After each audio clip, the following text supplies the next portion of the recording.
my time. Don't say I never told you. Go, get out of my mind. I refuse to be your soldier. Waste my time. Don't say I never told you. Go, get out of my mind. I refuse to be your soldier. Waste my time. Don't say I never told you. Go, get out of my mind. I refuse to be your soldier.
Welcome to the PUBG Players Tour. This year, we're introducing structured competitive play in third-person perspective mode for players of all ranks, levels, and ability. Here's how it works in EMEA and Americas. PUBG Players Tour competition is held in 2-week phases. Each week, you and your squad can compete in player scrims. Think of these as a great alternative to ranked play. Each day of scrims will feature a variety of maps, with defined team and lobby sizes to ensure a balanced best-of-3 rounds. Teams will earn points based on their performance, and daily leaderboards will track their progress. When the scrims are over, the top teams will qualify for the PUBG Players Tour Cups, where they will be joined by up to 10 invited teams, featuring some of the best players in the region. Players Cup leaderboards will track team performances across 2 days of play, with the top 8 squads progressing to the final round of competition. Players Masters are the pinnacle of the PUBG Players Tournament. 8 teams from each of the 2 cups will engage in fierce competition for a huge prize pool in each region across the PUBG Players Tour season. And for times when a Players Masters isn't scheduled, you can still get your PUBG Players Tour fix with Super Cups. These work just like Masters events, where again, 16 teams, 8 from each of the 2 previous Players Cups, compete for a share of the total cash prize pool. Welcome to the PUBG Players Tour. You know the game. Be a player.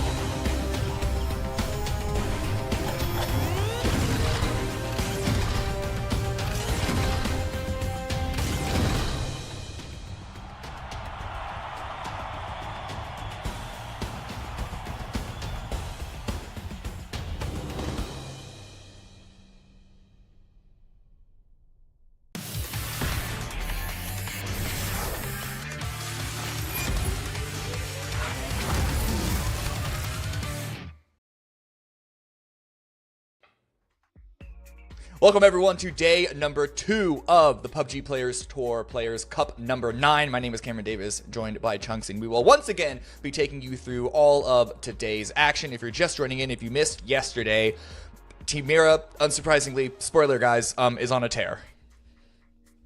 Yeah, no surprises there, is it? I mean, we're used to it from Team Mirror. They are consistently the top squad in the Players Tour. They consistently qualify top 4 for whatever the event is, whether that's Super Cup or the Masters, and then they just play the next one anyway, because why not? You know, it's extra practice, it's extra cash, and they're almost always getting a chunk of the prize pool. I don't think, actually, there has been a weekend where they haven't got a share of the prize pool.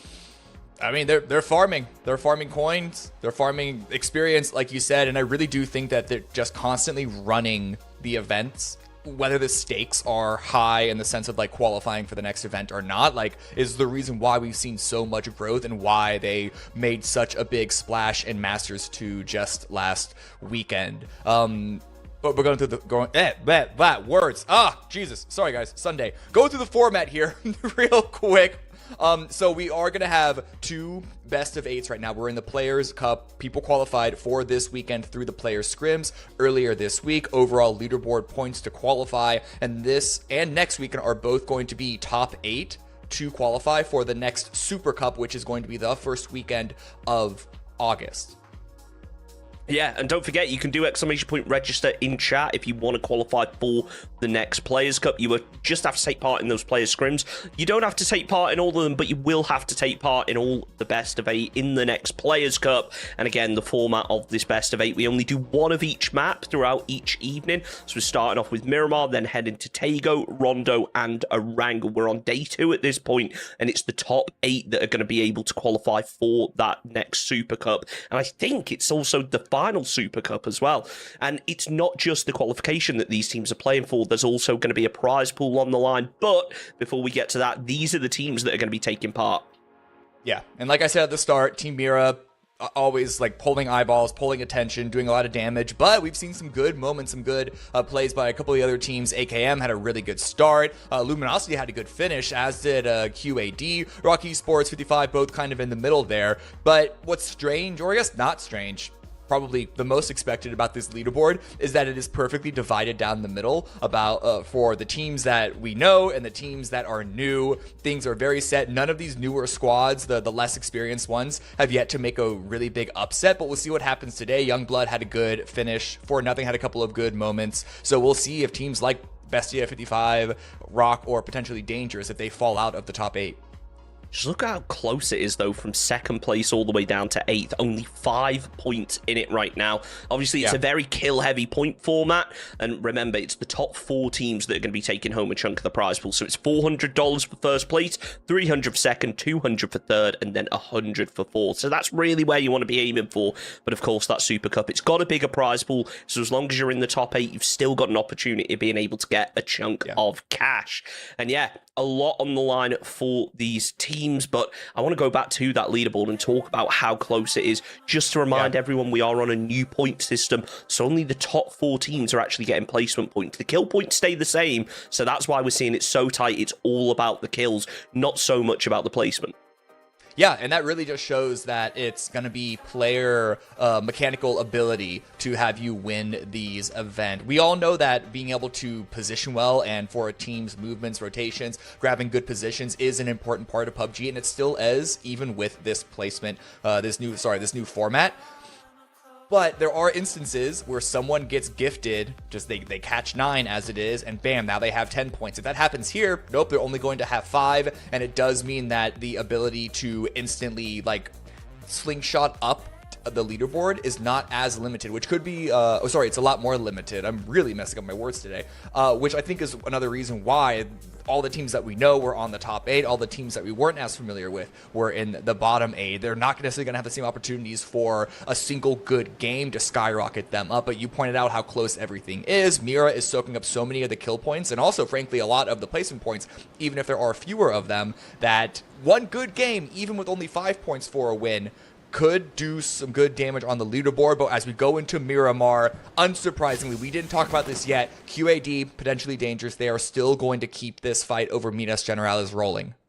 Yeah, so we touched on it yesterday. I will just remind everyone what we saw. Obviously, Alcurcia, for EWC qualifiers, they chose not to go for Minas. They have made the decision that they now want this drop spot back, so they're going to be challenging potentially Dangerous for it, which then yesterday led to repeated hot drops back and forth, where potentially Dangerous ended up dropping over onto Alcurcia, and then in retaliation, Alcurcia ended up doing the same thing. So there was a lot of back and forth. We didn't see it in our final game, but I wouldn't be surprised if we see a similar thing tonight, because both these teams are going to be very confident about qualification. They might even qualify in the top 8 tonight because they both put up good numbers. But we need to bear in mind that if they do both qualify, we're going to see the same thing probably over in the next Super Cup. We could. Things might be hashed out by that point. But if they do both qualify, then who knows, maybe both could argue that it's working for them. The leaderboard looks very different one team over another. And Sam Crow chasing down a random lone member of AKM. This is another hot drop, and this is all the way towards the north, not far away from Oasis. And actually, this is even a hot drop. This is just Sam Crow. The rest of the team, the rest of 55, are way south of here in San Martin, so don't exactly know what opening Sam Crow saw, but hey, it's a kill, it's a point on the board. Certainly is. It's usually Team Mirror that are the ones picking up those early game kills, but this time 55 going to be able to get one on the board as they move back in to their standard position. But yeah, we will talk about Mirror a little bit, because over on the map, they've got a really good position inside the circle. They're dropping over towards Pozo. They haven't got there yet, so they need to hurry up, try and loot, and then prioritize position. But when we have such a northwestern circle, there's so much high ground. If this shifts up to the north or the west again, the Mirror are going to be in a really strong position to just start farming kills, as if they haven't been doing so already. Right, yeah. This could be reminiscent of the Miramar that we saw yesterday, where it was a different team. It was AKM, but they were on a high ground with so many great sight lines. Nicholas, specifically from AKM, was just farming kills, farming damage, and that's frankly the reason why they're as high up on the leaderboard as they are, because all the games since then they weren't poor, but they weren't nearly to that same level of points execution. Going back into Alcacia versus potentially Dangerous, it's just been a lot of staring at each other. No one's really found an opening, and it's out of the zone. So at some point, one of those two teams could make the decision to leave as we do a flyover of Mira's position in El Pozo and checking out the new Espa crossover. A big party, a big convention. If you're a fan of K-pop music, I'm sure you're excited about this one. We should talk about that hot drop a little bit, because we're going to see a little bit of a difference, I think, tonight. Yesterday, both these teams played it relatively slow on the hot drop over on Minas. And the difference is they had the circle then. This time, they don't have that luxury. So the longer that they let this fight run out, the less they're going to be equipped to actually take a fight forward. And that's something we saw yesterday, where those teams over in Minas, I think it was PD who came out on top in the end. They managed to get into the circle and have a pretty decent game after the fact. I mean, they came out on top considering, I think Alcacia might have died. But if you remember, because it was in the circle, we had other teams like Luminosity come and grief them. So I think the fact that there is no challenger, no presence around them does give them a moment for this, and it is going to open up. Roth finding a great opportunity to get the first knock, looking to try and find the kill. But this is way south of Minas. Roth is able to find that angle, but then 4-0 also versus ROC. Purple v Purple. Rushing forward, Vinny able to just barely able to get that knock there. But hey, another quick one and done. Not sure whether it's done, though, because the rest of Rock are now starting to fill in. They're committed to this compound. You can see Voxic up on the high ground. He's trying to third-party those kills, so LG looking to get involved here. This is a powerful position in a circle like this, so whoever comes out on top, better hope that they do so with a couple of players, because I can imagine there's going to be even more crashes coming around this location soon. As RBN looking, using that third person to try and peek over without exposing himself, preps himself a nade, but it's not going to find its target. Is for nothing in the center of that warehouse. Very careful not to give anything away, as they're now only 2 players strong. If they want to come out on top of this, you've got to imagine they need an opening knock to at least equalize the fight. It's all stressful with Luminosity on the high ground, and then, as you mentioned, more teams arriving. We have Youngbloods also coming in from the south. So, very claustrophobic, 4-0 and ROC Esports. Another knock against Santo. Voxic just being a complete troll, which is very much his identity in this game right now. Vinny spotting a quick little crossover, looking for an opportunity to get a knock, potentially a double. We'll see how the players on ROC rotate around. Could have gotten spotted there for a brief second. Sold, yeah, with a knock onto Vinny. Good heads-up reaction to find the little bits of information that they are able to discover. Trying to be so careful about peeking. This is where third person, really, you start to see the differences. You don't have the info. Teams are a lot more likely to just try and peek around the corner, try and find a pixel. But DNL, he's playing so slow. They don't have a read on where he is right now. He's going to try and keep it that way. Does not want to move a muscle. Not even a pixel visible to Rock, as the third party continues to come in, not only now from LG, but also from Youngblood down on the south. They're starting to cause some problems for Rock. So if they get an opening knock, things could change for nothing. As of right now, I think it's just going to be a slow burn. Both these teams are inside the circle.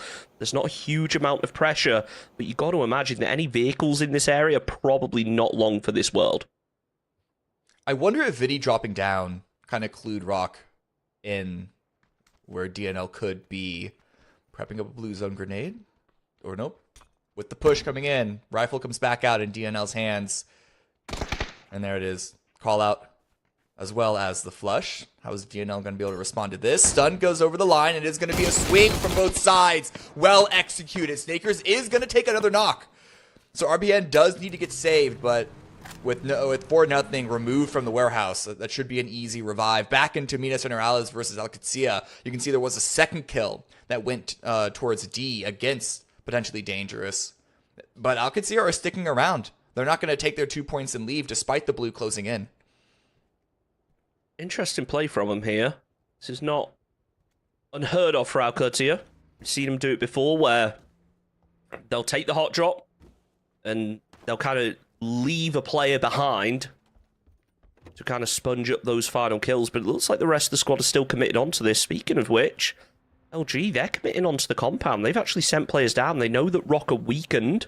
I think they got 2 kills on Rock, so they should have an idea that there are only 2 players left up. Zrello finds a nice angle onto Nightavon. LG prepare a push of their own as it's a battle on 2 fronts right now. Roth actually taking down Nightavon. That means only 1 player left standing now, 4 potentially dangerous. Now they are in Minas, which does have one of those blue chip recall beacons. It'll be a hell of a feat to try and bring that player back in. What's going on here? Luminosity, they really want to take this warehouse now. So much utility played, but they had the 4 versus 2 advantage. And just considering where this is in the zone, it's potentially a very, very powerful position. Not going too aggressive, though. They know that their advantage could change on a dime. Smoke's allowing them to get to the wall, but they have yet to really break into the warehouse itself. And the peeking over the wall is giving some information. In the blink of an eye, Mira does annihilate MDA. But grenade goes in by Snakers. Not that much damage, a bit too far. But eventually someone's got to make the push, and Snakers is going to be the one to do it. Really would have thought that nade connected there. It was so close, maybe just on the other side of that hay bale that he was using for cover. That bounces back. Yeah, it takes Solds down low, hops in the vehicle to try and reposition. Not going to be moving it. But he will be trying to find a bit of movement. I think that vehicle might just be blocking the path, so players are going to be forced in. That molly could be absolutely huge, though. Lands directly above RBN, sets him on fire. The Sold's now hopping up to try and avoid it. Might be able to find an angle, but you'd imagine if he tries to peek based on where those flames are, he's not going to be able to find anything. Potentially dangerous do go down in the hot drop. It's D who finishes things off, but LG just playing cautious about this now. Yeah, Luminosity, they're figuring out where some of these players are. They're not getting knocked, which is huge. Bit of a vehicle pop through, but some shots coming in from a couple of different angles. Youngbloods are still trolling around the outside. And now here come the stuns. Should be a push. Going close range, going first person. Sold with 1 with a double. This is falling apart for Luminosity. He's going to go for the kill confirm, getting more points on the board for Rock Esports. Snaker's now very, very low, and the last player on the outside has to come on rushing in. Snaker's goes down. RBN's holding the angle, holding the fight, and that's going to be a defensive annihilation for Rock Esports. 2 versus 4. They want a better challenge than that. That is absolutely huge for Rock. 7 kills now on the board and taking control of a very powerful compound. Bestia, looks like they've decided to use the EP, so they are going to take this hillside that LG just pushed from. So the fight might not be over in this area. As the circle, it shifted down to the south. We mentioned how if it went to the northwest, Team Mirror would probably take the high ground. It looks like they've decided to take similar high ground down to the south. Arguably one of the strongest hillsides to be able to play. If you can defend it. That hill is very open, but with so many teams up on the northwest, they could potentially end up being the gatekeepers for this zone. Ooh. Bit bub. 55 wanted to take more scalps from AKM. If you remember, there was that first initial knock then kill in the north, and the 2 teams have run back into each other. But here comes Fakeson. Already 4 kills by Mira off of MDA. Looking for more fighting, looking for more action. Though Fakeson is a bit isolated, needs to play this one a bit more close to the chest. Just using that third person. Not wanting to expose himself, calling things out for Fanner. 55, it looked for a second like they wanted to try and crash this compound. And I like what they're doing here because this compound, it is so powerful, but it's hard to get the sight lines up on the hillside, and when we're in a kill-heavy point system like we currently are, you really want to be maximizing everything. So they've got the hard cover should they need it, depending on the zone, obviously. But they're just playing super split. Fakeson is just running to try and get away. I think he was maybe a bit paranoid about nades landing through, so I'd imagine he tries to pop the heel now. But he's actually putting the deployable shield behind him. Interesting. RBN from Rock, he's not done fighting. He wants to send it over to Picardo. Maybe wasn't expecting Al Qudsi to be in here trying to pick up his team on that respawn beacon, but getting punished for it. I'd imagine he's probably got all those blue chips in his backpack as well. So I think Rock now going to be down to a solo without any chance of getting teammates back. Yeah, and I mean, even if he didn't have all the chips, Souls would have to go all the way back out again, and it just would not be worth it at all. But running into Alcatia and Picado, there's no way for Solds to have expected it. Sorry, not Solds, for that other player from Rock Esports. No way for them to have expected it at all. Certainly a brutal one for him. Ooh. The circle centers up over on Monte, so this is going to be an interesting circle now, considering how contested the city already is. Youngblood are very spread. You can instantly see some of the reactions. Zevo is pulling not just back to their teammate, but even further down south. They recognize that there's an opening of territory to the south of Monte Nuevo, and if they can control that hill down there, that whole hillside, if you want to call it that, they could potentially hold on to some good space and get a number of kill points. Though most of the teams will be coming in from the north, so barring a few squads that are likely to make a rotation counterclockwise around towards the south, this is more going to be a play for safety, and I think that's one reason why they're setting up in a split as they are, because they want to find some way to maximize kills in some way. Bestia have also made their way in. Another roster change for them. Last time in the Masters and the previous Players Cup, they were playing with Sneak Attack. It looks like Mime is not playing with the roster at the moment, so instead Flood, aka Silly Mode, is going to be filling in this time around. I did speak to Enzito yesterday. My understanding is this is not a permanent roster move for Mime. He's just unable to play at the moment. So, yeah, I don't think we're going to be seeing Silly Mode on this roster full-time, but never say never. True.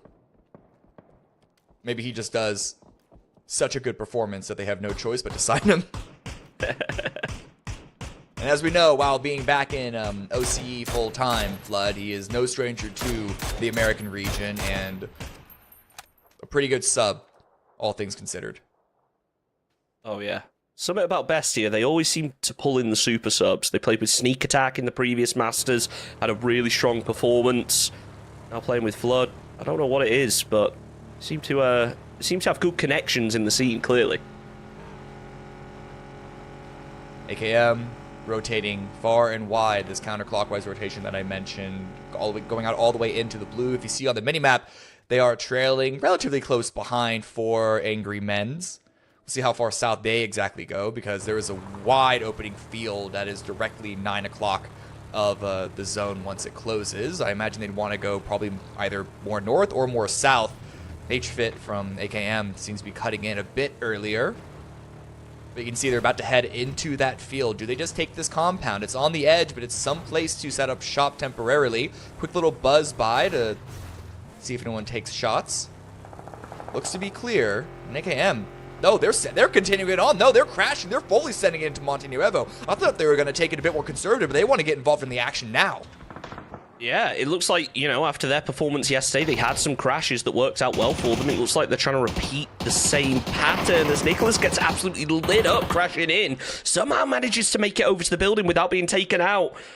Kevin's preps the nade, decides to throw it, but all those players have managed to get inside already, so AKM just holding on to a single building right now. This is going to be brutal for them, but they have the gun skill. We've seen the individual performances that they've been able to put up, as Pippa tries to put up one of his own, but he can't quite finish the job onto any of those players, crashing through, low on ammo, cracks there with the Panzer, hoping that those players will push as a group, but nobody ends up peeking him. Throws down a smoke wall to cover from up the hill. He needs to get over to Pippa to provide some support now.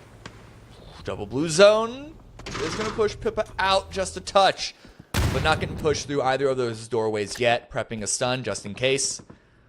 But as you can see on the minimap, the circle, it's a pretty hard shift towards the north. So Monte Nuevo is still inside, but all this fighting is happening on the edge. In fact, what we're looking at right now with 55 versus 4 Angry Men's, this is outside of the zone.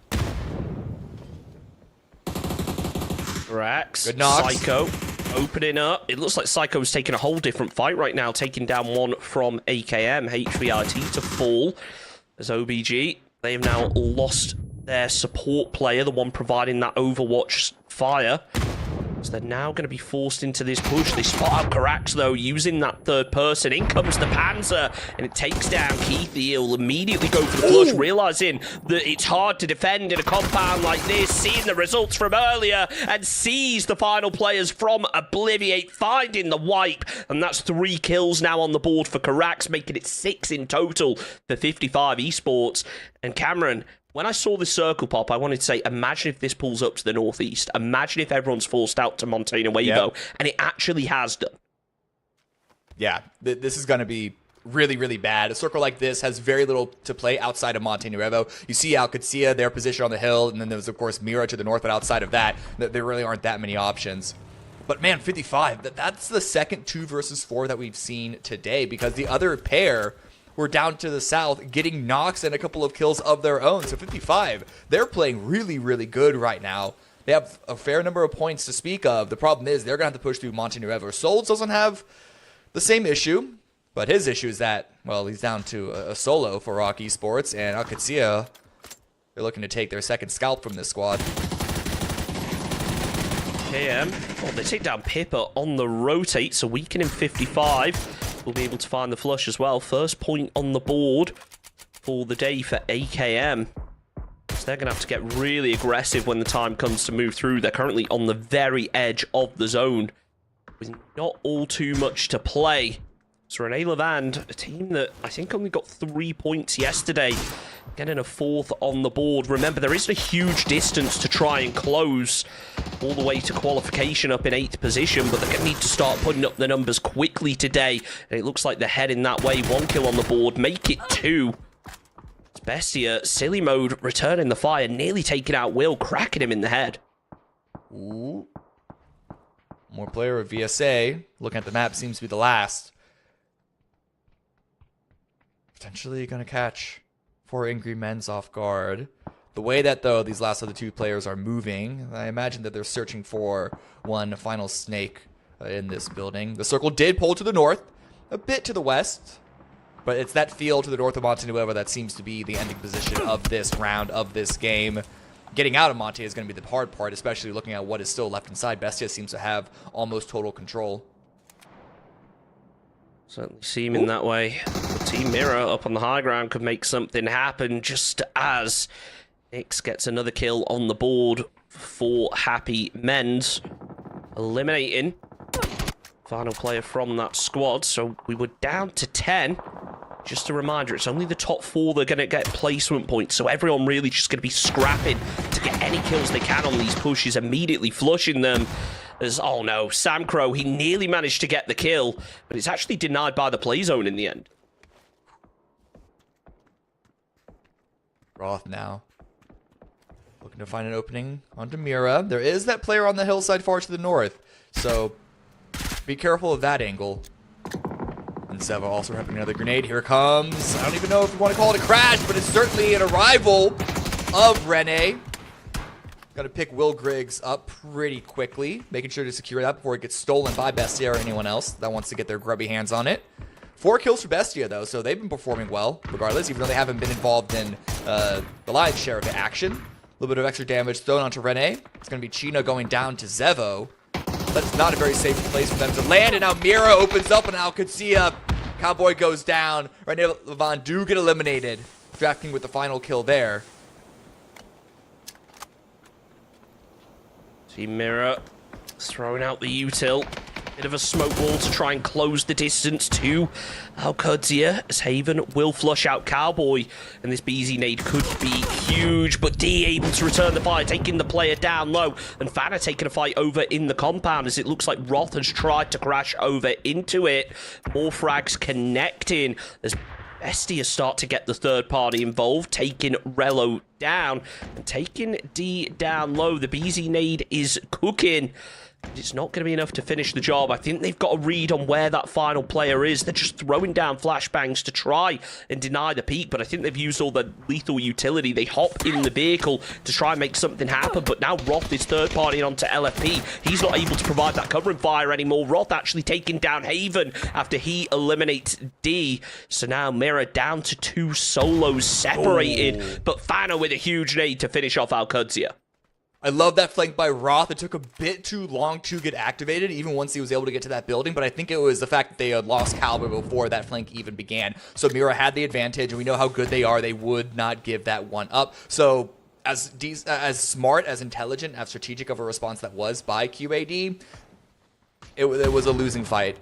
And they would have needed to pull out something miraculous to save it at that point. Youngblood have made their way further towards the north. One lone member of 55 remains, Psycho. 7 kills for the team so far. But how many more could Psycho get? It's already a good round for 55. Up to Psycho to make it better. It's Bestia, though, that are going to be the concern for all of these teams in Montana Nuevo. They're the only team that has hard cover in this current compound.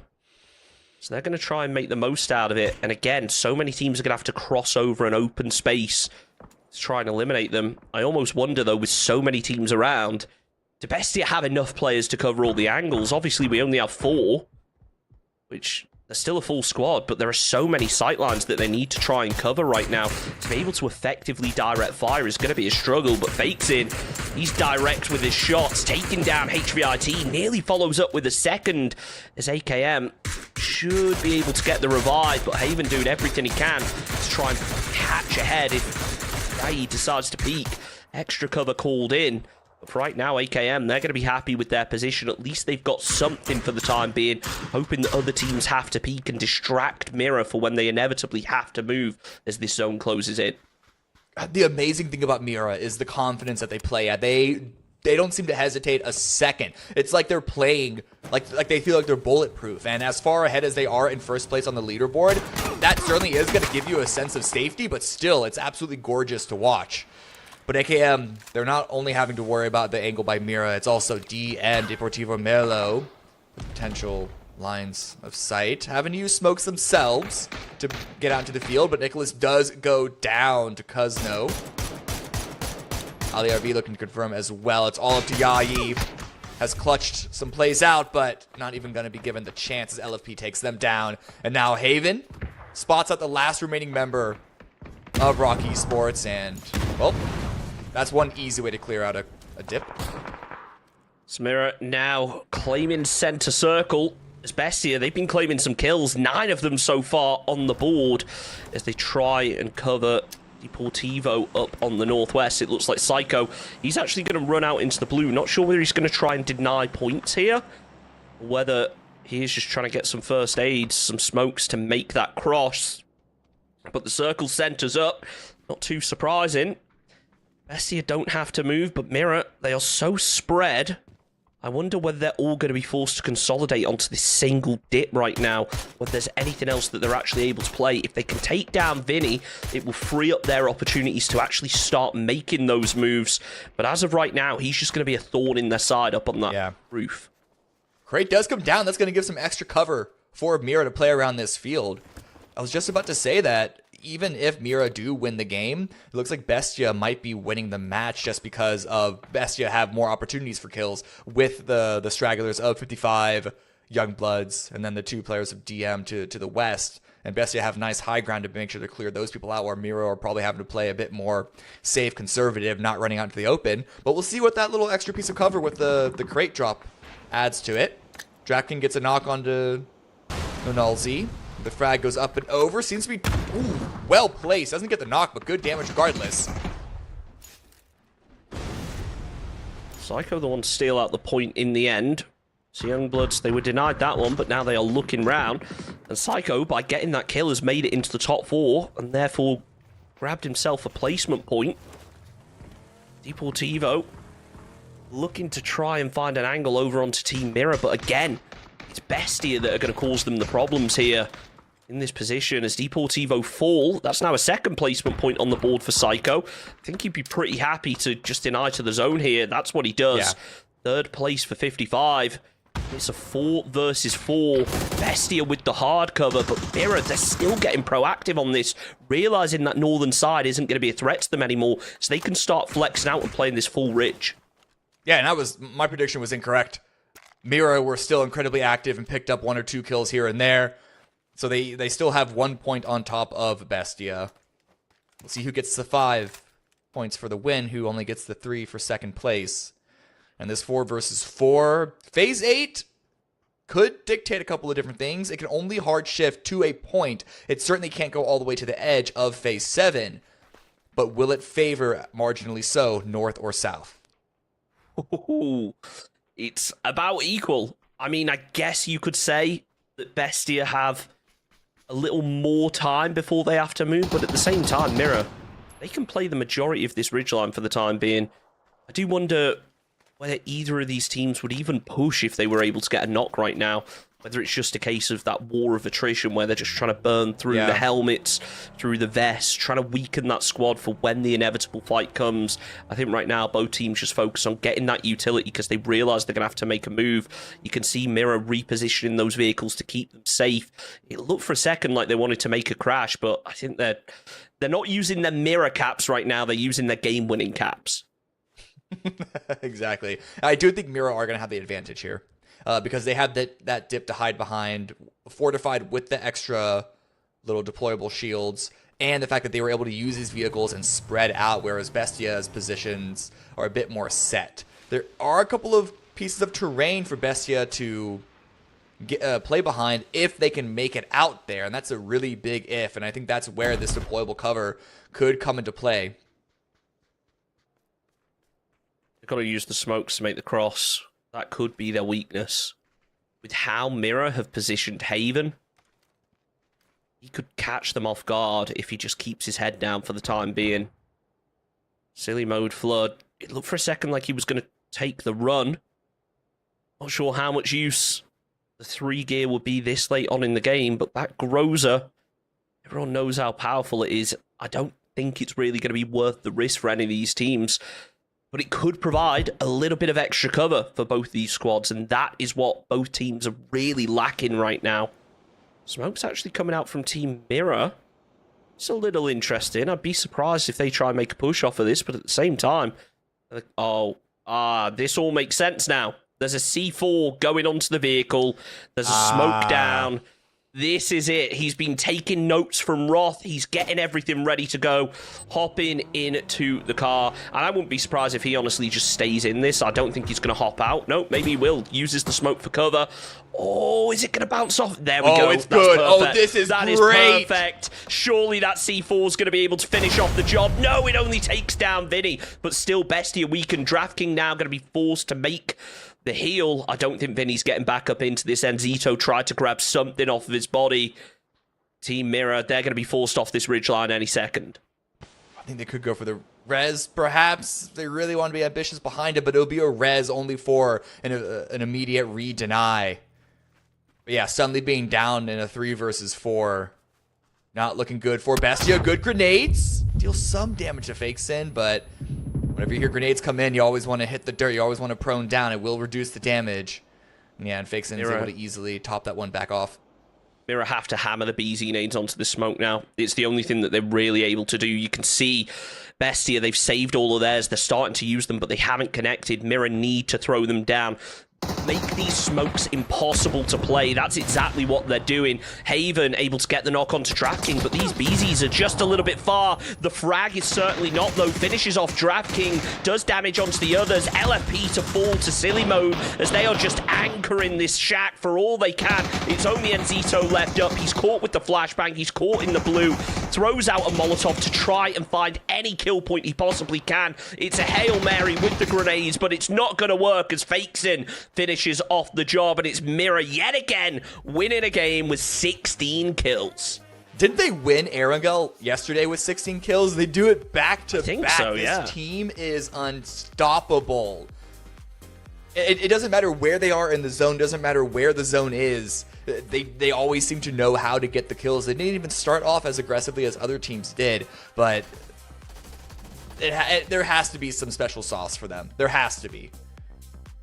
Something about Mirror, they are just built different. We gave so many props to Kawazine earlier on in the tour because he was that kind of top fragger, but we never said, oh, well, these other players aren't performing. We knew they were good. It seems like they've kept that momentum, bringing in a new player onto the roster. I think he was formerly with Rock. Speaking of whom, yeah, that was rough from Rock when they tried to go and use that res beacon out Kudsia in Picardo. I don't think anyone would have expected a team to be there that late into the game, but honestly, they were so limited in terms of info after taking that hot drop that I think they were just happy staying in the blue and figuring out where the next phase popped before they committed to a position. Another shot at the end there. A lot of fighting over the city to the south. And Mira weren't even, like, that's the stupid thing about this. Mira weren't even in the city, Montenuevo, with all of the other teams around them. They picked up 16 kills by basically being, like, perfect execution on the outside. And they're going to be rewarded handsomely for 21 total points from this round. There was already what felt like a 20-point gap from first to second place. I mean, and they've doubled it because all the teams that are immediately below them, most of them only got like 1 or 2 points, if any at all. Yeah, I mean, it's so impressive from these top teams. You can see the squads that were set up in those positions to get the kills, but it was 55 Esports that really stole the show for me, taking multiple crashes and being able to come out on top of a lot of them.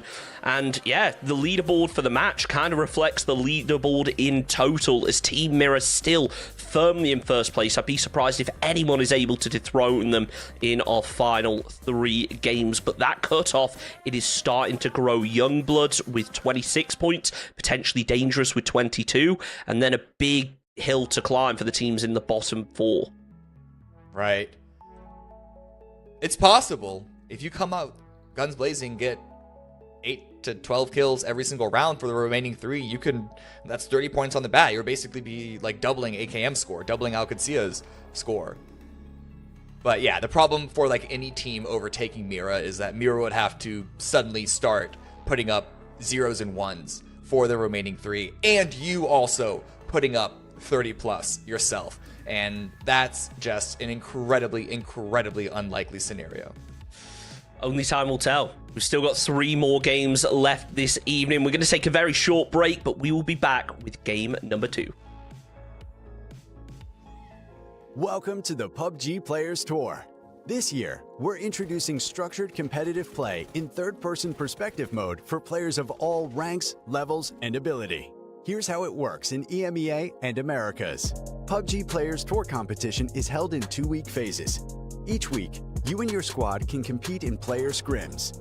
Think of these as a great alternative to ranked play. Each day of scrims will feature a variety of maps with defined team and lobby sizes to ensure a balanced best-of-3 rounds. Teams will earn points based on their performance, and daily leaderboards will track their progress. When the scrims are over, the top teams will qualify for the PUBG Players Tour Cups, where they will be joined by up to 10 invited teams, featuring some of the best players in the region. Players Cup leaderboards will track team performances across 2 days of play, with the top 8 squads progressing to the final round of competition. Players Masters are the pinnacle of the PUBG Players Tournament. 8 teams from each of the 2 cups will engage in fierce competition for a huge prize pool in each region across the PUBG Players Tour season. And for times when a Players Masters isn't scheduled, you can still get your PUBG Players Tour fix with Super Cups. These work just like Masters events, where again, 16 teams, 8 from each of the 2 previous Players Cups, compete for a share of the total cash prize pool. Welcome to the PUBG Players Tour. You know the game. Be a player.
Welcome back, everyone. Game number 2 starting now here at the PUBG's Players Cup, part of the PUBG's Player Tour. This is Cup number 9. Match 6 begins here, and it's not officially, but Chunks, this feels like the Team Mira fan broadcast because they are deep in every single game. They're winning quite a few of them as well. It's honestly hard to make a prediction that any other team is going to do as well, even if you just take these next 3 games in isolation.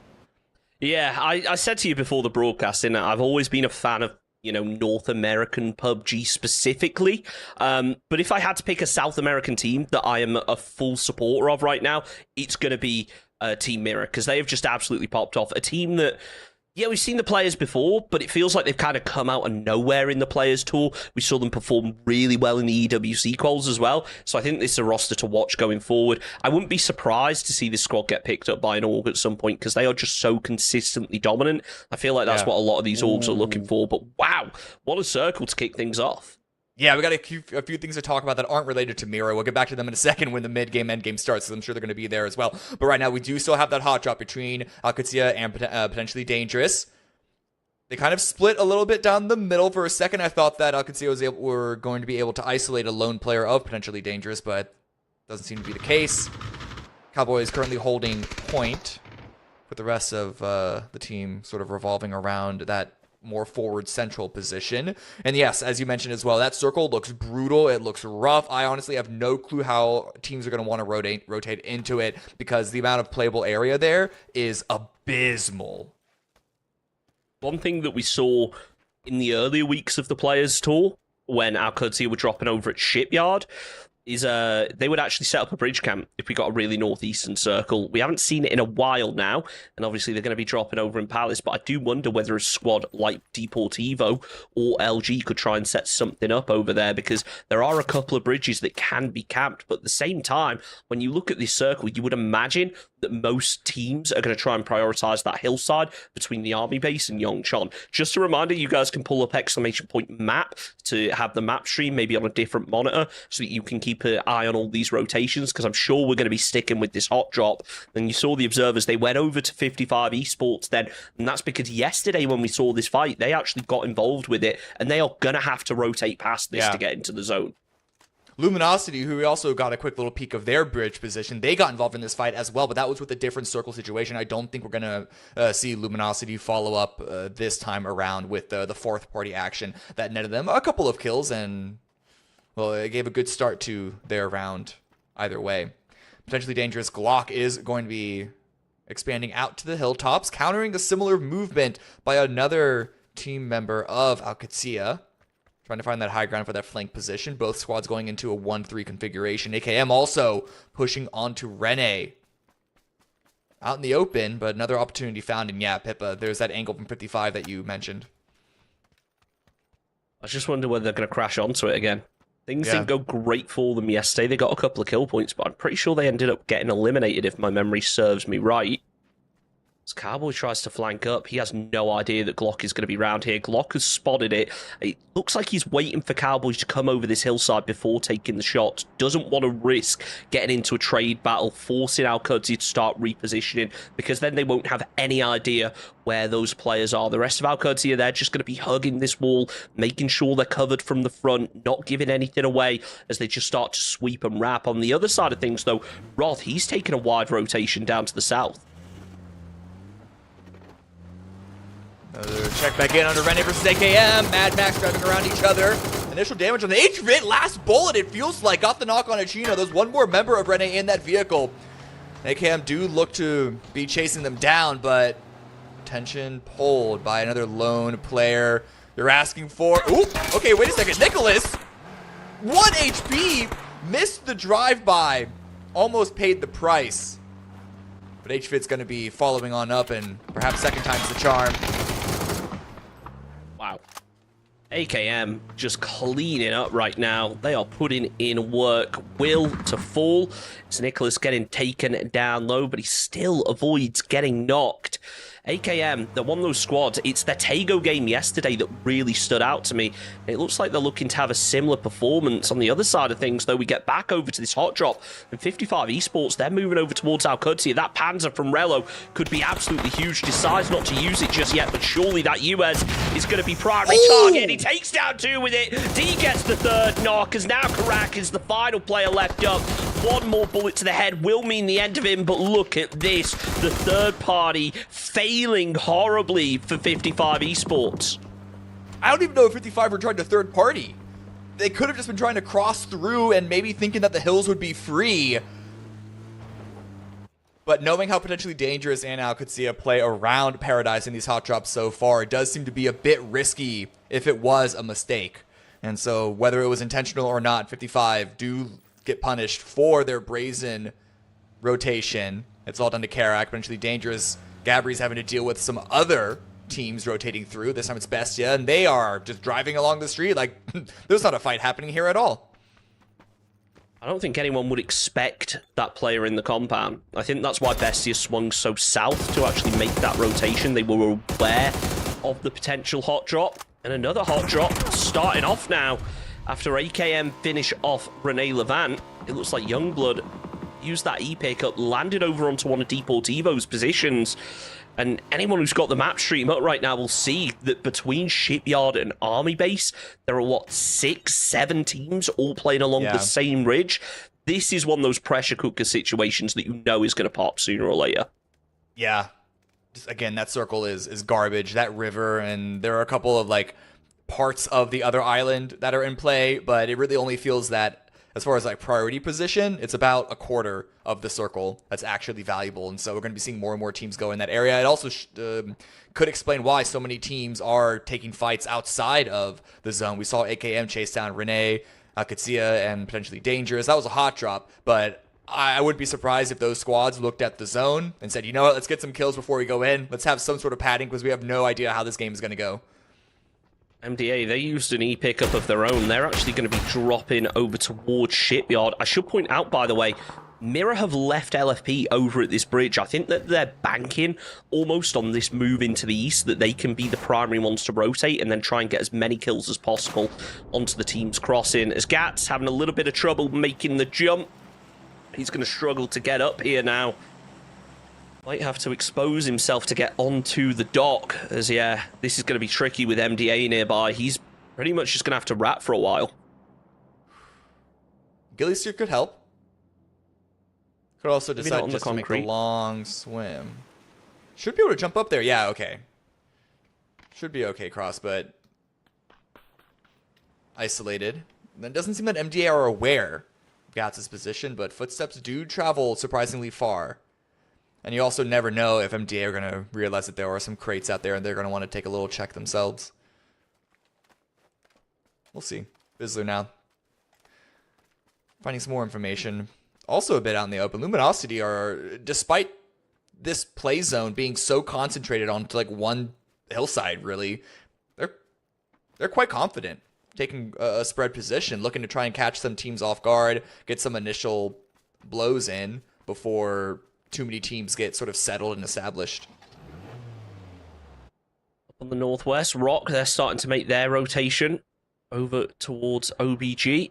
As for nothing, they got the BRDM in play.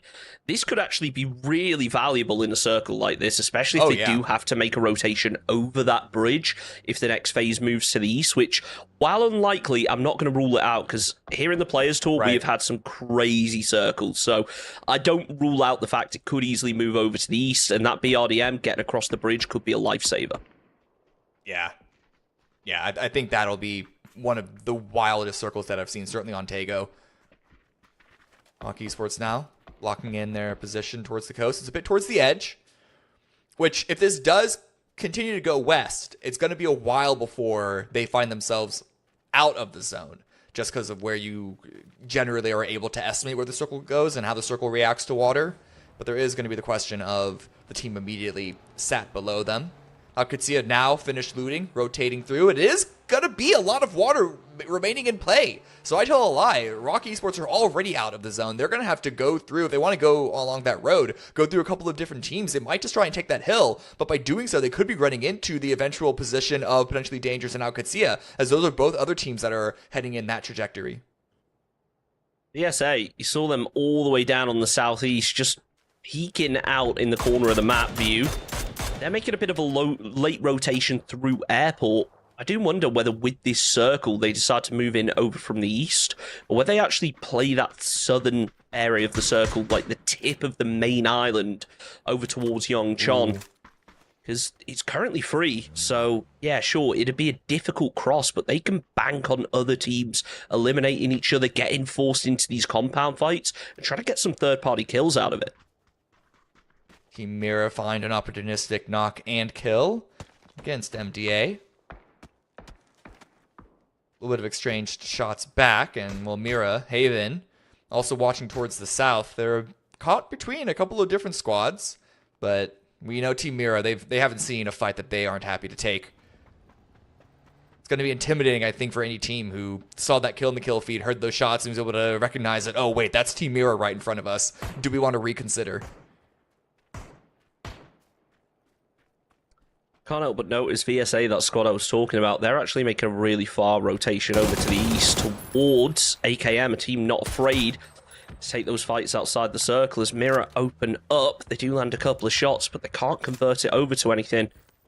Haven using that van, filling up his pockets. Look at how much ammo he's got. It just shows Mira's playstyle, doesn't it? Ooh. And that's something that's very different to a lot of squads that we see in competitive. I know that when I talk to players, they often say, yeah, we rather focus on using utility. We don't carry a lot of ammo. And I think that that might start to change now that we have the BRDM in competitive play, because obviously you do need to burn a lot of ammo to be able to take that thing out. When you have squads at this level, it's not going to be difficult to burn through enough to not only eliminate the BRDM, but also to run out of ammo. And you can see players starting to lean more towards carrying a lot of ammo, using the storage in the back of the vehicles to keep spares and still having a good amount of utility as well. Yeah, there's nothing worse than trying to reload and realizing that you're out and you still have one or two endgame fights to try and take. So being able to just recharge that from the back of your UAZ is, I think, going to be very, very important. Roth spots a rotation by ROC coming in from the west, one of the later teams to arrive into the zone, though the angle that they're cutting at is going to be avoiding Alcatsia's gatekeeping position. They are holding this bridge, trying to wait to see if there are any teams that are coming up from the south.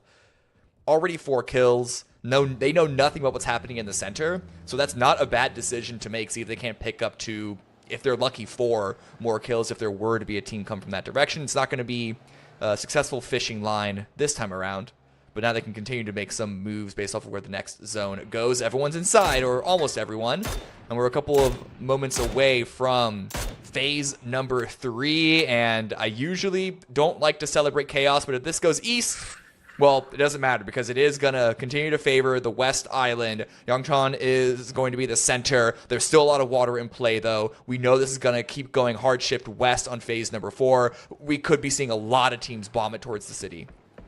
Look at how open those rice fields are just to the east of Yongchon, though. That is what you could consider unplayable terrain for a lot of these teams. It might be a last-ditch position if all your options are taken, but it is not a spot that teams are going to be prioritizing. It's potentially dangerous. They're still going to be inside of the zone. They've got a good position. I think they're going to be aware of Rock moving vehicles over to the west. They're just using that third person, looking over the hillsides as Youngblood trying to finish off 55 Esports. I think it's just Karax left up. I don't think he was able to get those blue chips back. So he's playing as a solo right now. And again, in this point system, you've got to go for kills. Placement points just aren't going to be enough. Sure, if you manage to somehow win the game, then it keeps that point average where you want it to be. But it's not enough to stay competitive at the very top end of things. Or for nothing, trying to blend that BRDM in, trying to park it and make it look like a normal vehicle. Gats is going to get discovered, or, well, he discovers MDA. Going to use a lynx to close that kill? Rather than going for a reload, that's a valuable amount of ammunition. And is going to go down. As VSA also try and join the party, get into the circle. They lose one on the cross, on the sent in, up in the air. The pony's gonna do a bit of a spin, gonna do a barrel roll. That's Gabriel going down. Who is still remaining from VSA? There's still another set on the bridge to the east with no other option but to follow in the footsteps of their two fallen teammates. Look at Mira's position. They are ready for this. Taking the shots, almost finding the knock as well. They head straight over towards Haven. But he can't finish off the job. I don't know what just happened with Charlie right there. Not sure whether they hit the tree, whether he hit the F key at the wrong time, expecting that his teammate was going to slam on the brakes and pull up to take the fight. But now it's down to just a solo, and Bislo looking to try and find the damage. He just can't do it. Voxic can, though. Down go Virtual Shooters Argentina. Down in 15th position after a very difficult crossover that bridge, and things are starting to kick off over on the west as well, as Rock taking that engagement up against OBG, but it's going to be potentially dangerous. The team that was scouting out for them earlier that are trying to get the third-party points. Fight's starting to break out. I'm honestly surprised it's taken this long. This pressure cooker cannot keep pressurizing for long. It's going to blow, and yep, Obliviate Gaming, they're the next team to go out. Couple of kills going the way of ROC, and Gabri from potentially dangerous gathering another. Deportivo Merlo, shots towards it, rotating. Oh, that's BRDM out of nowhere, coming in from right field into the line of fire of Ali RV. Cannot quite back up the heavy truck that has gotten nerfed in both health and move speed, and they're just going to have to drive away the other members of Youngbloods that have been eliminated. Youngbloods, hey, they got the tank, but I'm not sure where they're going to be able to pull up, whether they'll even be able to get out of it. Oh my god, Voxic, this could be huge. The Panzer lined up. Is it going to be enough to get the kills? No, it will not, but it will significantly weaken that BRDM. And you see him quickly running back, trying to get over to safety. The underhand nade prepared by Snake as he throws it out. That is going to take that BRDM so low.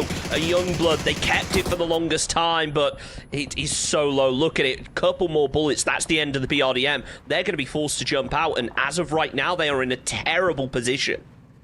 If they could park this in a spot and use the exploded BRDM for cover, that would be good, but the question is, can they get there? Mira now, they're the ones being punished on the cross. Even the attempt of the exchange of drive-by, AKM's going to grab another. So this could be the one time that we see Mira go down with a below-average score line. It's not going to do much for their position on the leaderboard, but it will show and remind everyone else in this game that Mira can still bleed. That is huge from AKM right there. We spoke about the individual talent. Look at this. Andy sends it in to the shack. Doesn't realize the Mira player's there, but now he does after the shots connect. Underhand flashes coming from both players, so neither one going to be in a position to peek, but Andy's got a second. It's too late, though, as Haven finds the jump shot, takes him out. He's not going to be able to find the flushes yet, and the shots over to the vehicle just start getting blocked by that windowsill. Underhand nade should find the flush, as Haven confirms one. I think he blew up the vehicle, which then took down Andy. A Rude Goldberg machine for the knock. Doing it in style. Deportivo Merlo versus potentially dangerous. Just trading grenades back and forth. Ooh, 3 HP. Cuzno is still alive. The Molly, I think, is probably going to go a bit too far. Won't quite spread over to Cuzno's position. And Tavon in a sneaky spot has to hit a crouch to get the spray down. A bit sloppy on the spray. Is able to get the knock, but goes down in exchange. Portivo have taken out that snake in the grass, the player who was holding the off angle. Should point out, by the way, Karat is still out inside the blue. He's been trying to find an entry, but everywhere he goes, there's a team fight that he's trying to avoid. AKM eventually do fall. It's Cowboy who finishes off Nicholas as Kevin's just trying to find out Fuscatao, but he can't. He knows that Gabriel's close, so he's limited in terms of the peaks, but that BZ nade could force Gabriel off of this rock out into the open. He tanks a little bit of damage from the BZ, but will be safe for the time being. As more smoke starts coming from Fuscatao, he's got to start making the push, but it's too late as Demonstro able to take down Gabriel, and it leaves only Fuscatao left up. Surely, Carax, now he starts getting involved. He's got to try and get a kill point out of this, because there's still 11 teams alive, so he needs to outlast 6 teams to get even 1 placement point, and that kill point is going to count for a lot more. Eventually, Dangers do eventually go down. Picked up by Karak. So at least one kill on the board for 5. Panzer comes in. Sold, BL, both getting knocks. A huge send towards a small little compound, and another Panzer's going to grab more. Silly Mode drops Sento. BL's going to pick up a knock onto a member of JMS. Sento gets killed by DraftKings, so it's not a free crash for ROC. But still, 5 kills for them, and this is such a great position. They just need to clear out one more player, and it's theirs. That was a triple Panzer, I think, right there from Rock, and it worked out for them. They've taken down 3. Double R9 will be getting flushed out. It looks like that might be from long range, though, unless BL is the one taking those shots. And only Kira left up. On the other side of things, the solo of Haven spots out Alcudia, and that nade might be enough to finish off the job. Can't find the second player, but will make the flush a whole lot closer to becoming reality. They blow up the shield just to make sure he's not there, which he is not. So now, Haven. it's just a question of figuring out where that final player is. Haven got a second knock. No revive for Cowboy. With the card going up, Roth confirms both of those knocks for Haven. 5 kills from Mira. So despite going down, they're still getting a good number of points. Haven is a one-man army right now, trying to keep this fight against Alcudia in limited 1v1s. Emergency cover coming down as well. Constantly spotting to make sure that D isn't going for some wild play to upset the dividing line that Haven's playing around for. Happy Men's do get eliminated. Center compound. Zevo playing prone. Trying not to give anything away. No points on the board for this game for Youngbloods. They need to try and get something out of it. Zrello trying to find the nades on Haven. Not sure whether he knows exactly where they are. Underhand pre-nade comes out from RBM, but it isn't going to be enough to connect. Zevo is going to be eliminated. The Panzer, it doesn't connect, and RBN gets the opening knock. He's only got 8 bullets in the clip, but he isn't able to connect with them. As Enzito finds the headshot. Rock now getting severely damaged by this crash off of Bestia. But Surely. I can't even keep track of the kill feed right now. Deportivo go down, and Bestia only have 2 players left up. I'm sorry, I'm watching the picture-in-picture. Haven is getting a third, gets the full annihilation. Alcudia, absolutely huge play, but let's look back onto Bestia trying to take this compound. They now crash in. Sold's on the roof with the barrel. DraftKings going to try and go for the revive. What sort of heroics can we expect from Sold? Almost gets the knock on the jumping, flying, silly mode Flood. Grenade at the ready, wants to finish the job. That one looks good, banking it off the tree. The revive comes in, so it is still a 2 versus 2, but the follow-up grenade could be looking to end things off. Alongside the wall for Solds, as he could have finished off those final players of Bestia. But now I think it's down to just a 1 versus 1. Sorry, there's 2 players left up from Bestia. DraftKings able to get inside the hard cover.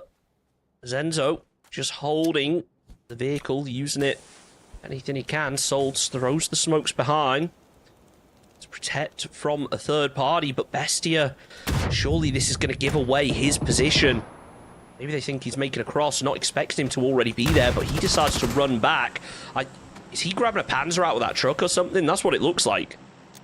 No, I think he's just recognized that he was spotted, didn't want to get grenaded, and readjusting the angle, keeping Bestia guessing. This could give an opening for Flood to get revived. Bestia don't want to go for that unless they know exactly where Solds is, going for a further flank. Answered by DraftKings, grenade at the ready, and Flood is getting picked up as we speak, so it is going to be Bestia back, making this a 3-on-1 advantage. I spoke way too soon. Snakers with a knock on a DraftKings. A third party does come into play, but it's going to be from the north, and let's see what Solds can do with this further tool. And in the hands of Bestia. Arguably the best way to clear a room, but they're going to need to do it quickly because now Voxic and the rest of LG, they are making the most out of that opening knock. They have sent it in. Voxic tagged down low. They have no clue. Silly Mode Flood, formerly of LG, is going to third-party them. Tries to cause problems, but Snaker turns around on a dime, finishes off the job, and Zito is going to be able to find the headshot, but it's not enough as Haven third parties. We make it into the top 4. Sold's narrowly able to get himself a placement point, but Gats confirming the kill with that BZ nade. I'm still amazed about how quickly Snakers flicked onto Flood with the Groza. Still need to get the revive. Oh, no. Vinny prepping up the mortar. This could be major. 4-0 have so much ground, have so much space to play with. They have this entire hillside. Luminosity are in the compound, and then we have Haven down south. Solo player across the road, and the hard shift goes that direction. But I'm amazed that Mira once again made it into the late game. LG, they timed the compound push perfectly, and it is now paying dividends. They have the only hard cover inside this circle. It's a little shack. I don't think that's able to be played by Haven. 4-0. We saw them with that BRDM earlier. Guess this, in a way, provides some form of hard cover. But still, not in an ideal position. They probably want to try and get more central, and that looks to be what the rest of the squad are doing. Lopez just making sure that he keeps that thing out of view of LG, because he knows that it's only on half health. Ooh. Vinny pushing down. Okay, aware of Haven, but Haven is better. Haven gets the knock. Knew exactly where he needed to send that grenade. That's the advantage of playing around what we call soft cover of natural terrain, because it gives you more positions, whereas hard cover is, you know, more defensive, but it also is a lot more obvious on your specific positioning, and you can get grenaded quite easily that way. BRDM does go into the field. It does go up in flames, but still cover. Nonetheless, that Lopez is able to play behind. Not too sure about that, as they are just shooting all underneath, all around the BRDM, just trying to find a pixel of Lopez as he boosts up, heals, throws down extra smokes. I don't think he's happy playing this position, knowing that Haven is so close behind. So now Haven switches his attention onto that other 4-0 player, preventing him from providing cover and fire, but it's going to be Snakers that does the same job from a different angle. 10 kills for Luminosity. Really good round for them so far. Can they close this out? They got a nice Phase 7 to keep their compound in play. But Phase 8, it's going to be removing the majority, if not the entirety, of their hard cover. This wall. And the field has already been established under control by 4Nation. It's not strong control. It's not with an iron fist. Luminosity Gaming should be able to find some opening angle and take a fight. But then there's the question of, what does Haven do? Haven is going to spoil this ending for one team or another. Perhaps both. But that's a bit in the future. I'm not going to make that prediction quite yet. Spoke about LG with 10 kills. Haven's got 7 all on his own. That's 9 on the board now, 14 mirror as he goes to pop those tires. Just trying to make it difficult for that rotate to come out. Getting punished for the jump scout. We'll have plenty of first aids to make it through. His DNL is safe from LG, so he's happy just fully focusing on Haven right now. It allows the rest of his team to look over towards LG. Cover that position, because they're only in for so much longer. The same being said for Haven as he gets caught in a crossfire. Man, the healthy team's just bullying Haven. They want to make this an even 3v3 fight at the end. They're all focused on the one random snake, the one random spoiler. It's also because they know that Haven's going to have to cross that road eventually. Blue's about to start closing in. And continuing to get tagged by the high ground players towards the north. Grenades go out. Counter grenades in response. Haven get another knock here. Well, it's not going to happen. Stuns now follow through. The problem is Haven, while crossing that road, is going to get lit up by Luminosity before they're even able to get into the field and take that fight with 4-0. And there it is. It's going to deny. Not even going to give that point away. I think he burned through all his smokes earlier on, trying to defend that compound, making the crossover to the shack to confirm the flush. So I think that he knew his days were numbered. He knew he wasn't going to be able to make it in. But LG now, they have to start thinking about things. The only bit of cover they actually have inside of the circle is going to be the wall. So they prepare the nades and get ready to move. And Lopez, well, he's just picked up a Lynx. It doesn't have a lot of ammo, but it does a lot of damage. As DNL, now realizing that Haven is gone, tries to get up on the high ground, starts causing a problem for LG. Takes Gats with a couple of shots, but it's Snakers that's the player who gets knocked. It's now a 2 versus 3. DNL has that jammer pack, so he can stay out in the blue for a little, but it's not going to last very long in a phase 9 circle, as that nade is huge. Connects over to Voxic. Lopez follows up with a second. That's the end of Voxic. Snakers gets confirmed. It's all on to Gats as a solo as he throws down the smokes for cover. You've got to lean towards for nothing taking this one, though. Yeah, but there's no reason for Gats to deny yet. For nothing aren't anywhere close to them on the leaderboard. Or, well, I mean, the middle section is stacked, but still, it's not an immediate threat to get overtaken. The Lynx dealing some massive damage. Gats isn't even going to take time to heal. Just going to take the fight, try and take the spray. But it's going to be the counter spray by Jimu to eliminate him. 8-kill victory, 4-0. But still, what a great round for Luminosity, and what an amazing round for Haven.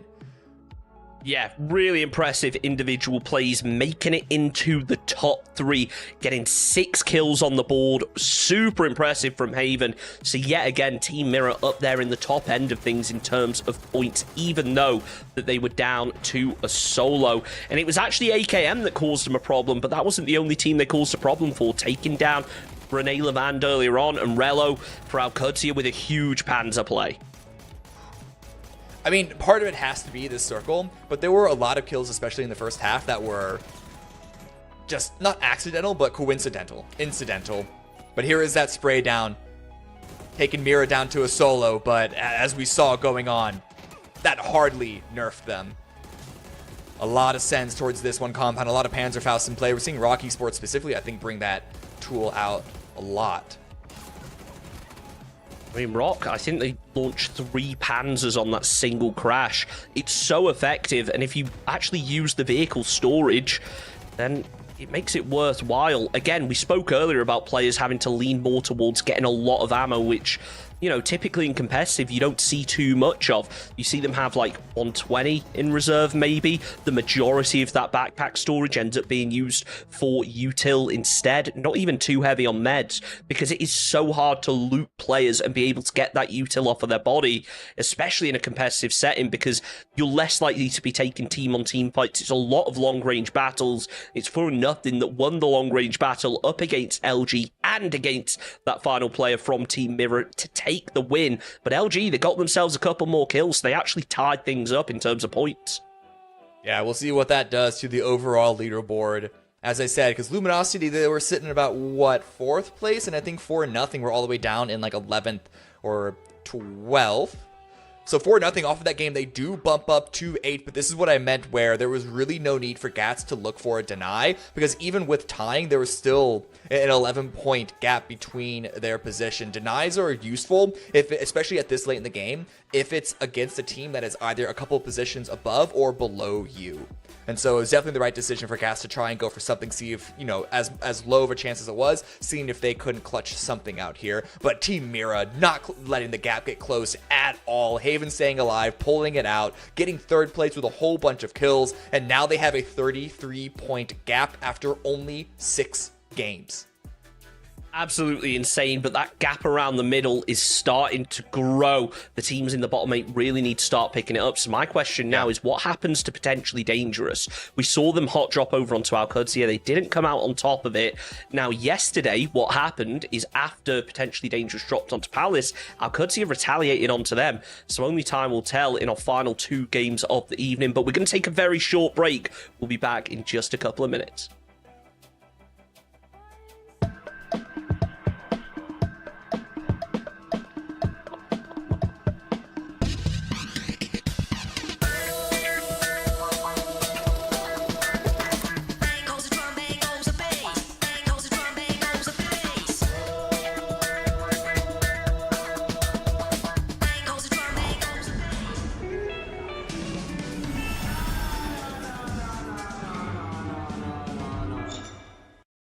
Welcome to the PUBG Players Tour. This year, we're introducing structured competitive play in third-person perspective mode for players of all ranks, levels, and ability. Here's how it works in EMEA and Americas. PUBG Players Tour competition is held in 2-week phases. Each week, you and your squad can compete in player scrims. Think of these as a great alternative to ranked play. Each day of scrims will feature a variety of maps, with defined team and lobby sizes to ensure a balanced best-of-3 rounds. Teams will earn points based on their performance, and daily leaderboards will track their progress.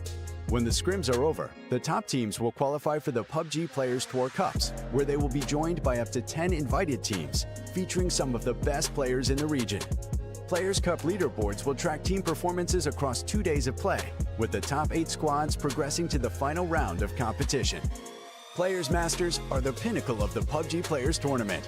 8 teams from each of the 2 cups will engage in fierce competition for a huge prize pool in each region across the PUBG Players Tour season.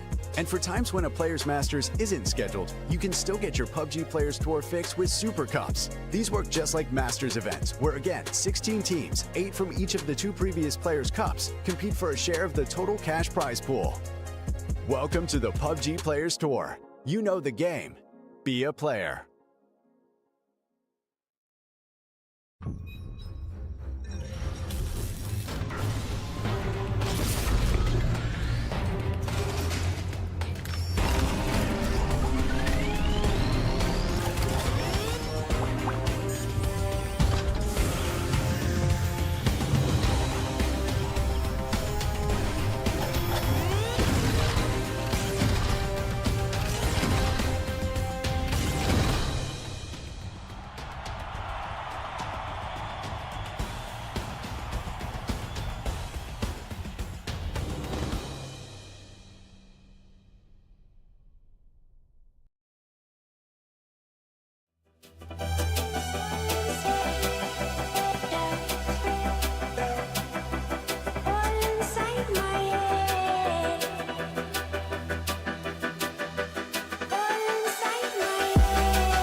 Welcome back, everyone. We are here on the second half of the second day. So really, if you do the math, Chunks, we're on the final quarter of this weekend's event, this weekend's Players Cup number 9. This is the first Players Cup to qualify for the Super Cup at the beginning of August. So the teams here that don't make it into the top 8, they will have another weekend to try again, but you still want to get it done early. And we'll try and focus not on Mira. Unfortunately, Mira are involved in a 3-team hot drop at non-Tra. Why are we dropping here of all places? I know it's the beginning of the playing path, so they're trying to get their loot on quickly. But still, 3 teams here is not what I would have ever expected. It's not even like it's a bad playing path. Like, if we were, like, all the way up to the north from west to east, then yeah, sure, I can see why they do this, but this is not the kind of hot drop that you'd expect on a map like this. Speaking of which, there is another hot drop again. How could you hot dropping onto potentially dangerous? A bit of retaliation for going to Palace, and it's potentially dangerous that need to come out on top of this, because they're currently just below the cutoff. Ooh. And this is why we've seen that hot drop, because we've seen so many circles up by Ryan lately. Yeah, people complaining. Okay, well, you know what? Let's focus on this hot drop now. We lose one, we lose Rella, but Cowboys pushing forward. Close range with the mini. Gonna use it like a full-on rifle. Expected to flank. It's gonna be the swing around, but it does not even matter. D gets the knock onto Glock, and so they might have lost one of their co-in-game leaders, Al could see it, but they got 2 in revenge. And that's a Panzer on the back of Cowboy. That's gonna be especially dangerous in a hot drop. Not just potentially dangerous, as now Snakers will be getting flushed out by Pandorito on a whole different hot drop. That's a whole It looks like they had different a bit of confusion over towards Youngblood. Don't worry, that's not a full-on hot drop. It was just 2 players maybe going for the same position. So I think that both those teams should avoid each other. But we'll hop on to that very far north hot drop. And somebody's taken one of my public game strats and is using the mortar in the hot drop. Now, you would be very surprised about how effective this thing can actually be, because in these hot drop situations, a lot of time the first instinct for these squads is, okay, I need to get on a roof, I need to be able to see over and see who's running out in the open. That's where you can punish players in these hot drops with a mortar.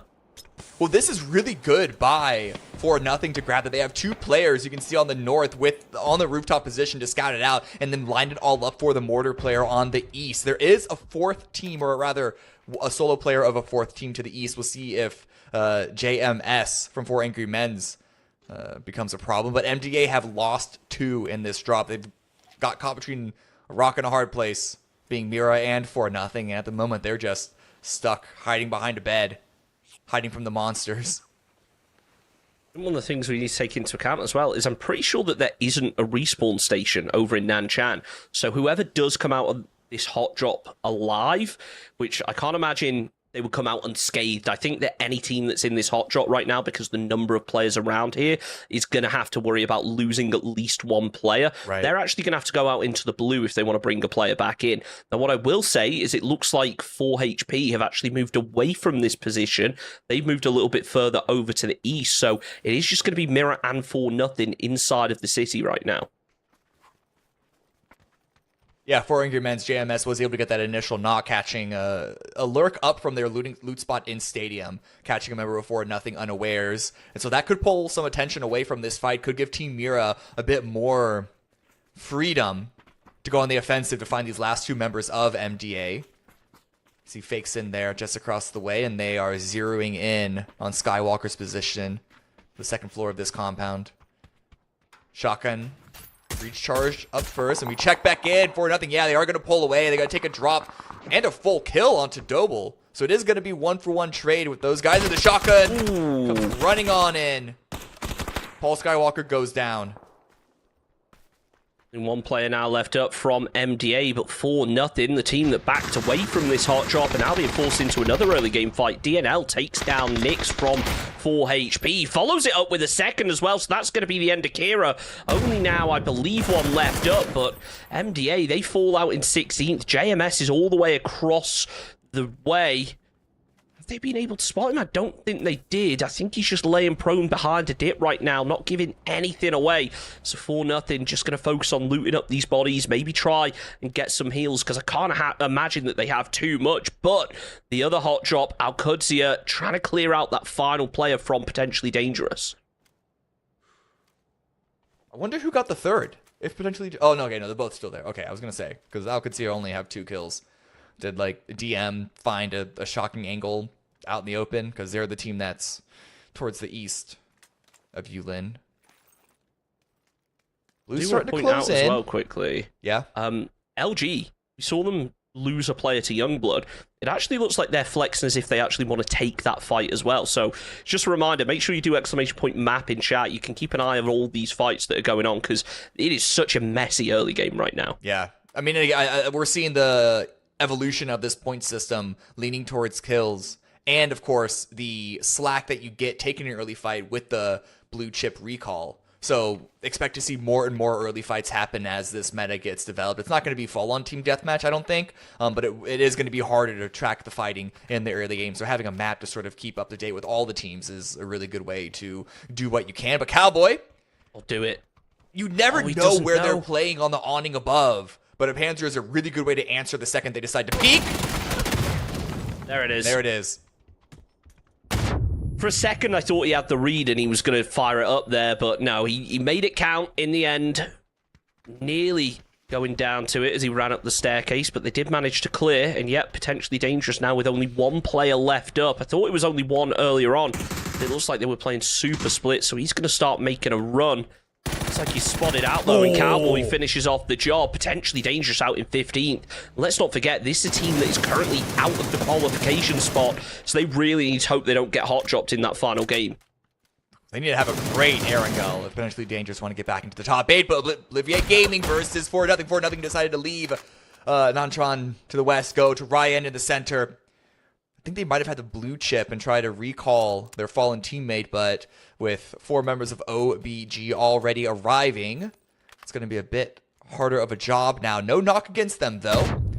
Thought that would have been a possibility considering the information sort of exchange. And now Bizzler, having lost Snakers before, looking to get some revenge onto Youngblood, spraying on the squad as they rotate away, but that M24, I thought it might have could have landed something.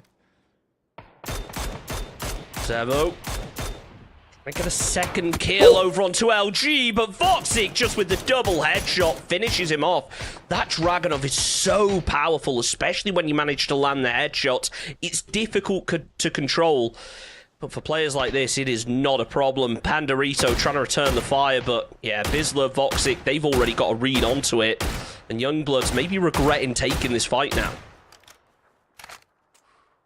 Ooh, DNL unfortunately goes down to their own frag grenade in the kill feed, but for Angry Men's, now they're taking on Mira. They grabbed that first kill against 4-0. And well, they had one taken out in exchange eventually, but Mira with 3 kills already. They are the inside track of the inside track to the $400 prize pool of this stage of qualification. So there's no reason for them to stop taking these fights. They are not deterred. They are not afeared at all.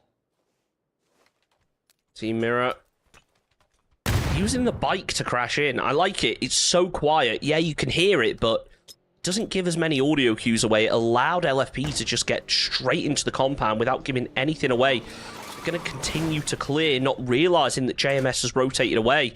He could potentially catch them off guard, but I think he's focusing on just getting over to safety more than he is trying to get kill points right now. Well, they push north, JMS runs south. But where can JMS even run towards? We see VSA rotating from the south. Once again, long rotation for this squad. And it's been a struggle for them to really find any points at all. But any experience is good experience. Let's see what they can do on the second to last match. Unfortunately, they're running into some of the most experienced players in the server, Luminosity Gaming. Though the angle doesn't support Luminosity spray down, but we'll see what happens with the final few vehicles follow up in that train. I think those actual straggling members are going to turn away. And look how many teams are still in the blue because of how north this zone was. Not just north, but on the north, on the side where the plane started. So anyone that dropped towards the middle or towards the end didn't have a lot of time to loot before having to make their way into the zone. Zone centers up, but that river cutting right through the middle, that could start to be particularly impactful. We've seen a lot of these circles in the Players Tour so far, so players should be used to them, but I don't think there is kind of a proven strategy that works. I should point out, Alcurtia, they called Rello back in using that respawn beacon, so he's quickly trying to grab some loot before continuing with the fight. So they have a long rotate ahead of them, probably going to be hoping for an EP right now, but honestly, in a circle like this with such open hillsides, those vehicles are going to count for a lot.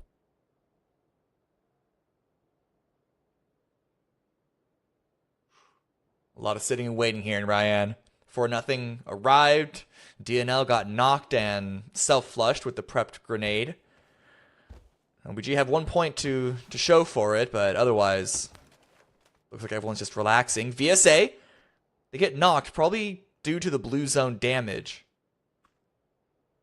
And yeah, nothing in the trunks. So despite all that loot time, doesn't seem like they have too much to show for it. Vehicle out the equation now as well with that EMP storm. So they're limited down to 1. They've got a long ways to go.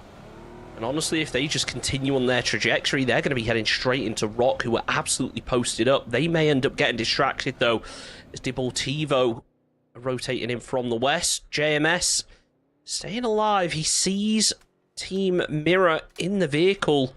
The clown card up, and that's the opportunity that you want to hit the Panzer, but they are just too far away for him to be confident with hitting it.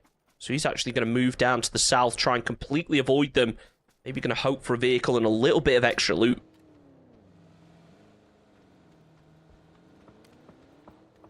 Sorry, I see ROC Esports. I see a Panzer in play, and I'm waiting for the light show. But it's actually going to be RBN that opens up onto this. Being a bit of a distraction. How is Souls going to respond? Trying to take a separate angle.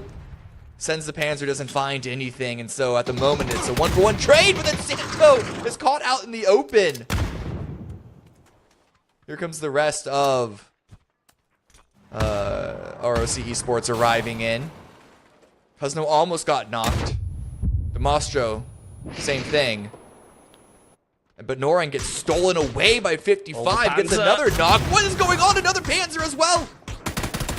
Rock just used these Panzers right when they matter. They seem to have it down to an art form, using them in those compound crashes so effectively. It does look like RBN is probably going to bleed here. So Livy, the final player left up. Samcro, he's been able to loot the crate, trying to use the FAMAS to take down LFP. He actually pops a tire, but it's heading into the water, so it's not going to make too much of a difference, as Deportivo do get eliminated down in 14th position.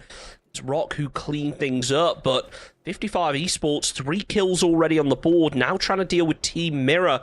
They can't really justify pushing down this cliff to get the kills. On the other side of things, still over in Ryan, we have teams scrapping, and that's not taking into account the fact that there are still teams all the way over on the northwest. Dude, there are so many teams in the blue. This is wild. Oh, Snakeos got revived, Rella got revived. So for those two teams who lost players early on, they can play up as 4, assuming they can get looted up. Alcancia, we're also able to find an E pickup, like you said, they were likely hoping for. But this circle shift, medium shift to the southeast, it's quite hard considering we know that the circle is going to continue to the south or the southeast, so you don't want to be playing on the north. You don't want to have to make that transition across the river any later than you absolutely have to, but with so many teams on the north, it's going to make a difficult transition. Vinny getting the knock onto Vinny FPS, so there can only be one. The jokes write themselves. But 4-0's 5 kills already. It's not a bad game, but they're going to try and survive at least this fight. 5 kills on the board, looking to make it 6. The flashbang doesn't land how they wanted it to, as Vinny actually ends up getting caught with it. The pre-nade also not connecting, but Lopez certainly does. Finds the headshot onto Famasa. Will finish off the job. That's 6 points on the board now, 4 for nothing. They have a bit of a ways to go to make it into the zone as teams start to land in. Alcudia have been able to find themselves a compound on the south, which could be massive for them, but Bestia definitely could cause a threat for them. As of right now, over in Ryan, it's only going to be Keithy left up, and that zone is starting to close. What's wild is while we watch... Let's see what Keithy can do. What's wild, I'm looking at the main map right now. Not only did 4 Angry Men's already deploy the blue chip of the first 2 fallen teammates, they've also just deployed the blue chip of the third teammate. So, strangely enough, we're seeing a full 4 respawn attempt, but staggered, that I don't think we've ever seen before. It's a bold play from Vinny. Still a solo unaccounted for. And he gets punished for it. Keithy throws down the nade, follows up with the shots. He needs to confirm this flush because OBG right now are really lacking in terms of points. They managed to get 2 on the board, but with only a solo player up, you got to imagine 4-0. They're going to try and find him. Now again, they could try and use this blue chip beacon to bring Vinny back in, but we're now in phase 3. So if they do manage to get back into the fight, it's not going to be an easy one for them, as Team Mirror struggling this game as well. They've got a second player knocked. 3 kills on the board. JMS falls to the blue zone. Team Mirror are going to be looking to try and confirm the kill on this. They're just playing with their food. I know they have Haven dead, they have Fakeson knocked, but it's all just the final victory lap for Team Mirror, so it's a fun little showcase of what they can deliver in the strangest of circumstances. For other teams, though, there is still so much on the line. VSA lose another player, or at least been knocked, but Souls is going forward, wants to confirm that, get another kill point on the board for them to get higher and potentially even make their way into the prize pool. Santo. Oh, caught out with the bolty. Nicely done from Winlander. He tries to find another. Not sure whether he just didn't spot him, tried to spam a hit fire in hopes connecting with something, but it doesn't work out as Solds finishes off the job. That's only one player down from Rocks. They should be able to try and find the revive here. But as more players start to move in, you see Karax coming down from the parachute. He's scouting out over towards these players, so 55 Esports might switch up their attention, try and flex down to the south a bit and gatekeep, but they need to be so cautious of Alcudia over on their east. Ooh, M249 from the Kira, lights it up on an AKM, can't quite get the knocks just yet. Don't have to reload though with the blue zone grenade. Well, that just made things a bit awkward there. For Happy Men's do get eliminated in 13th place. 6 kills for ROC Esports. Gabriel, the last one standing for Virtual Shooters Argentina. Still no kills this round. Still no kills this whole weekend, I don't think. And yeah, they're going to get annihilated by ROC. Nothing seems to be working out for the squad. Very unfortunate. Everyone just having rough games right now. Solds runs over RBN somehow. Not sure what exactly happened there, but Rock down to a 3-man. It's 55 Esports. Gonna have a real tough time making it into the zone. We actually saw a circle end here last week, so these teams may be familiar with the territory. They also may realize that there are a couple of valleys you can try and work with, but ultimately Alcudia are probably going to have eyes on towards all of them. And their attention switch right now. They land big shots over towards BL. One more bullet should have done the job. They refocus over to Solds. Roth needs to be careful. It looks like they're going to try and crash him, or at least use the hill for a little bit of extra cover as they rotate, but no, Solds pull it up. He has the nade in hand, so does Roth. It's going to be an underhand from one. Never mind, as first nade lands, the second one does not, just a little bit short on the other side of the rock. Ooh, still chip damage coming out from Roth, even if the grenades don't land perfectly. And the Rock is holding a good defense, but realizes things are getting a bit too hot, decides to take the bike away. Under 32 HP, but should be able to stay alive, make that 25. A little bit of a love tap from that bike on the way down. Yeah, got to keep your eyes out for those walls sometimes. Roth having a little bit of an issue, but Cowboy is certainly not, as he finds the headshot onto Pippa. Tries to finish off Sam Crow, but not going to be able to. 55 Esports now going to be aware of this position, and this is the risk that you take when you play so split, because Psycho is sneaking up behind. Should have eyes on this spot any second, but looks like Cowboy's aware of it. Probably going to try and throw a smoke behind him, but it's too little, too late as Psycho finds the spray. Rello switches up his attention, takes down Psycho, and it's only Karax yet again as the final player for 55 Esports, tanking that blue damage. Needs to try and pop the heal, but he doesn't have time as Rello finishes off the job. Yeah, you can see on the minimap, it's a bit of a hardship towards the west, so really good defense for Alcudia. 7 kills for them and a continued hold of a relatively decent spot in the zone. A lot of teams are going to be coming in from the east, so that's where a lot of the fighting will continue out. Obliviate Gaming are eliminated in 9th place, so we do have the top half of this round confirmed, but we still need to lose 4 more before we get placement points into play. Lopez rushing forward, 8 kills for 4-0 already. Playing in the smoke now, knows that there's one more player of Rene around this rock. Gonna swing around, get the knock, make this the 9th kill point for 4-0. It's a hard shift away, as you mentioned. Bestia hopping in the vehicles, getting ready to make a move. They've already got Vinny inside of the circle. So they've got something to work with, but again, these hillsides are just so open and barren. Teams are just going to be scrambling for ridges. Speaking of which, LG, they move in late. They're not going to be aware of Youngblood just to the north unless they start taking some return fire. But it actually looks like LG, they're going to be heading straight in towards Rock right now as BL tries to land the spray. It's Snakers who fires the headshot. Rock down to just a duo. And again, they're playing a little bit split. So they now have to try and retake this position from LG. It's made a lot easier when Souls lands a spray like that. Nearly connects with Snakers as well. But Snakers peeks right back out, takes down Souls, and it's Rock as a solo. Good cover to go for the revive, but you look at Alcudia rushing forward. They want to get rid of a vulnerable Luminosity. It's not only the knocked players, it's also the awful position. There it is. Matter of seconds, 10 kills for Alcudia. And the elimination of Luminosity Gaming. AKM now in the north. Trying to push onto Bestia's position. 5 kills for them so far.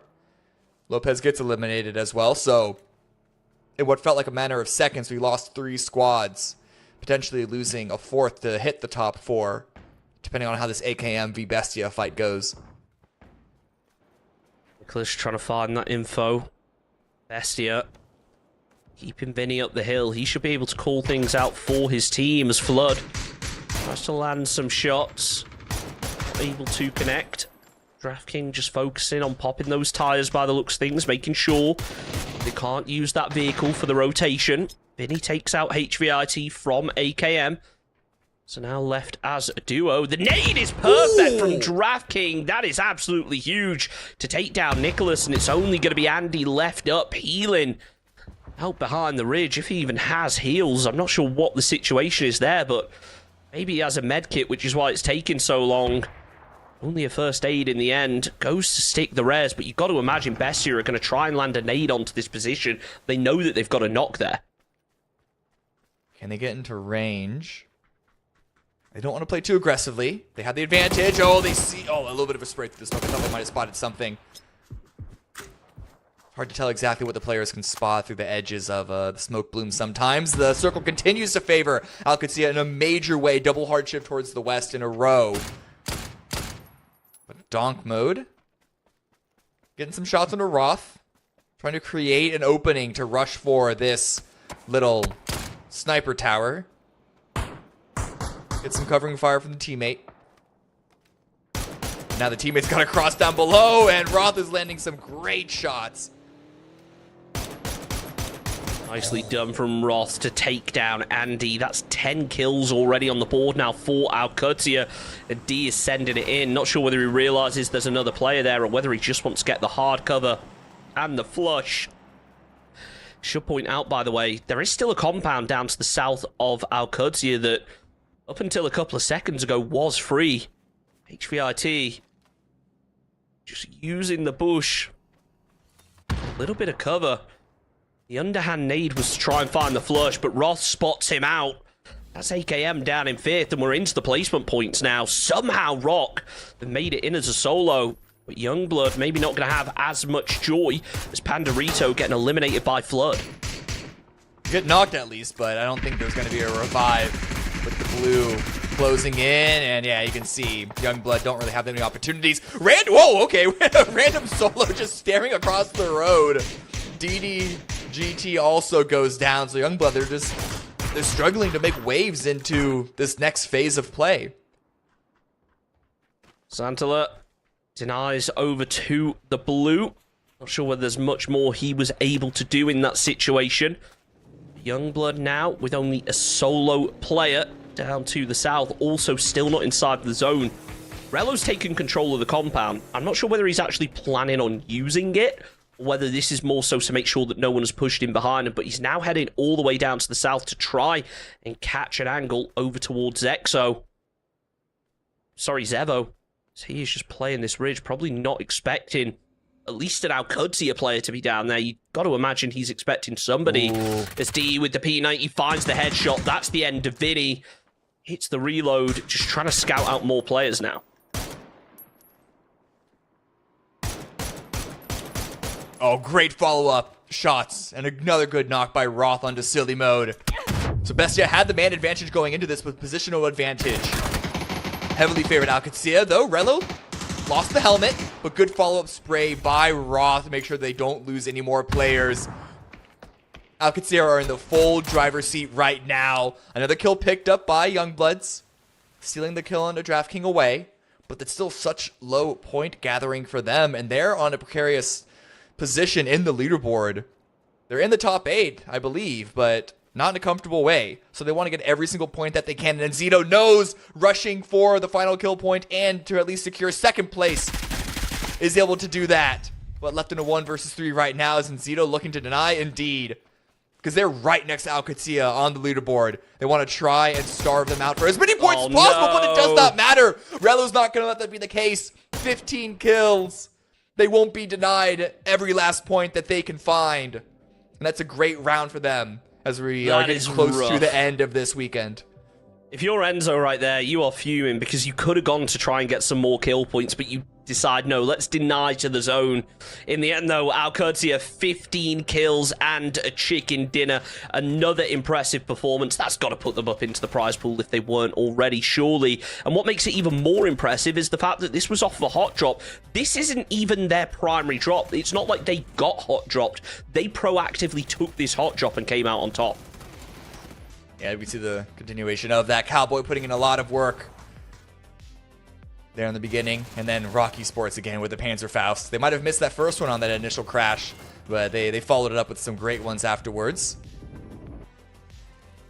Team Mirror, you saw them lose a couple players in the highlights there. They had a pretty difficult game again. Now, granted, they're still getting those average points that we talk about in this kind of format. If you're averaging around 4 points a game, you're probably good in the top 8, as long as you have one decent game in that average.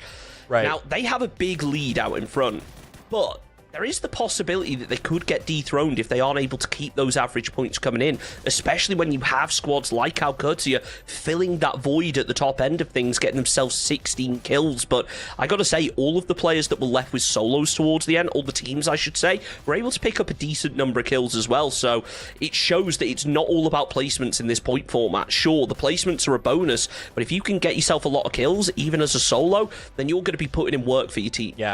Yeah, it's no longer valuable to kind of go for a snake play and try and survive into the top 4 for the placement points alone. If there's an opportunity to get a kill point, even if it means giving your position up, you're pretty much going to want to go for it. 20 kills for Alcurtia off of that win. Not quite the 16K that Mira have set previously this weekend, twice so far, as the record for kill points with the win, but still a good grab nonetheless. Hard drop off to Bestia's find with only 6 kills, 9 points total for them, but we have to look at the overall leaderboard. We have to see not only where everyone is in relationship to the top 4, where the prize pool is, but also where that bubble of qualification break is. It's a 9-point gap between AKM and Youngblood.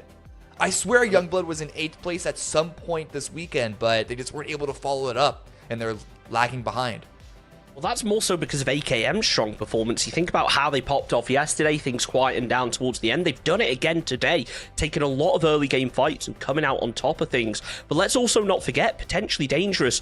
They were in the top 8 pretty comfortably going into this evening, and now they've slipped all the way down to 10th with a big gap to try and close with only 1 game left. The hot drops are not working out from them. I have to wonder, do Alcurtia go and try and grief them here to make sure that they don't qualify? Well, it's possible. If this were the second weekend, I would say absolutely make that decision. It's only the first, though, so I don't know if the opportunities of qualification are so limited that Alcurtia would risk falling out of the top 4 for prize pool, because, yeah, granted, qualification is more important than prize pool, especially in this specific scenario, but, you know, you always got to balance that out. But hey, guys, we only have 1 map left. We have a final Erangel to round out tonight, to round out this weekend. We're going to go to one more break as we get that one set up, and we will see you here for the final match of the night. Welcome to the PUBG Players Tour. This year, we're introducing structured competitive play in third-person perspective mode for players of all ranks, levels, and ability. Here's how it works in EMEA and Americas. PUBG Players Tour competition is held in 2-week phases. Each week, you and your squad can compete in player scrims. Think of these as a great alternative to ranked play. Each day of scrims will feature a variety of maps with defined team and lobby sizes to ensure a balanced best-of-3 rounds. Teams will earn points based on their performance, and daily leaderboards will track their progress. When the scrims are over, the top teams will qualify for the PUBG Players Tour Cups, where they will be joined by up to 10 invited teams, featuring some of the best players in the region. Players Cup leaderboards will track team performances across 2 days of play, with the top 8 squads progressing to the final round of competition. Players Masters are the pinnacle of the PUBG Players Tournament. 8 teams from each of the 2 cups will engage in fierce competition for a huge prize pool in each region across the PUBG Players Tour season. And for times when a Players Masters isn't scheduled, you can still get your PUBG Players Tour fix with Super Cups. These work just like Masters events, where again, 16 teams, 8 from each of the 2 previous Players Cups, compete for a share of the total cash prize pool. Welcome to the PUBG Players Tour. You know the game. Be a player.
Welcome back, everyone, to the final match of this weekend's series at the Players Cup number 9, qualification number 1 for the Super Cup at the beginning of August. And I know Erangel is what everyone likes to end on because it is, quote-unquote, the original, which it is, but with the playing path as bad as this, part of me is really dreading that we're going to have a Sosnovka Island finish.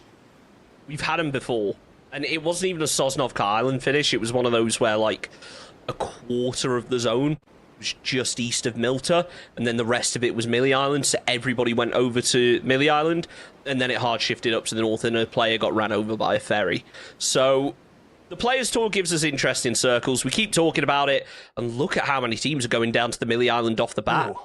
Look how many teams are dropping the top of Stalber. It's only 2, but still, hot drop at Stalber, that is not one that you would ever expect to see, and it's potentially dangerous. They might not be hot dropping Katsia, but they're hot dropping someone. Even through the struggles and the failures, it's the only world they know. Maybe this time it'll be better, but oh, what a circle. It's very similar to the Erangel circle that we had yesterday, a bit more towards the south, and now Katsia, they're loving this one once again. Yeah, these super fun ones to play. A lot of teams end up trying to prioritize positions like Alcudia have, and this is where they've been able to shine in previous weeks. I believe it was one of the Super Cups where it was super tight at the top of the leaderboard, and they end up being able to make the most out of their position to take the cup. As Kevin's, he opens up the fight over on towards MDA. That's the first player to fall in this Novo hot drop. As you can see just how limited utility is. Olevi manages to come out on top, only 14 bullets left in the clip. Needs to confirm the flush, grab that shotgun, because there's not much else he can work with right now. And just remember, this is the last game for teams that are trying to make their way into the top 8. There is a minimum of a 9-point gap between 8th place and 9th place. Not quite sure where DM are sitting in that. It could be for them 10, 11, 12 points.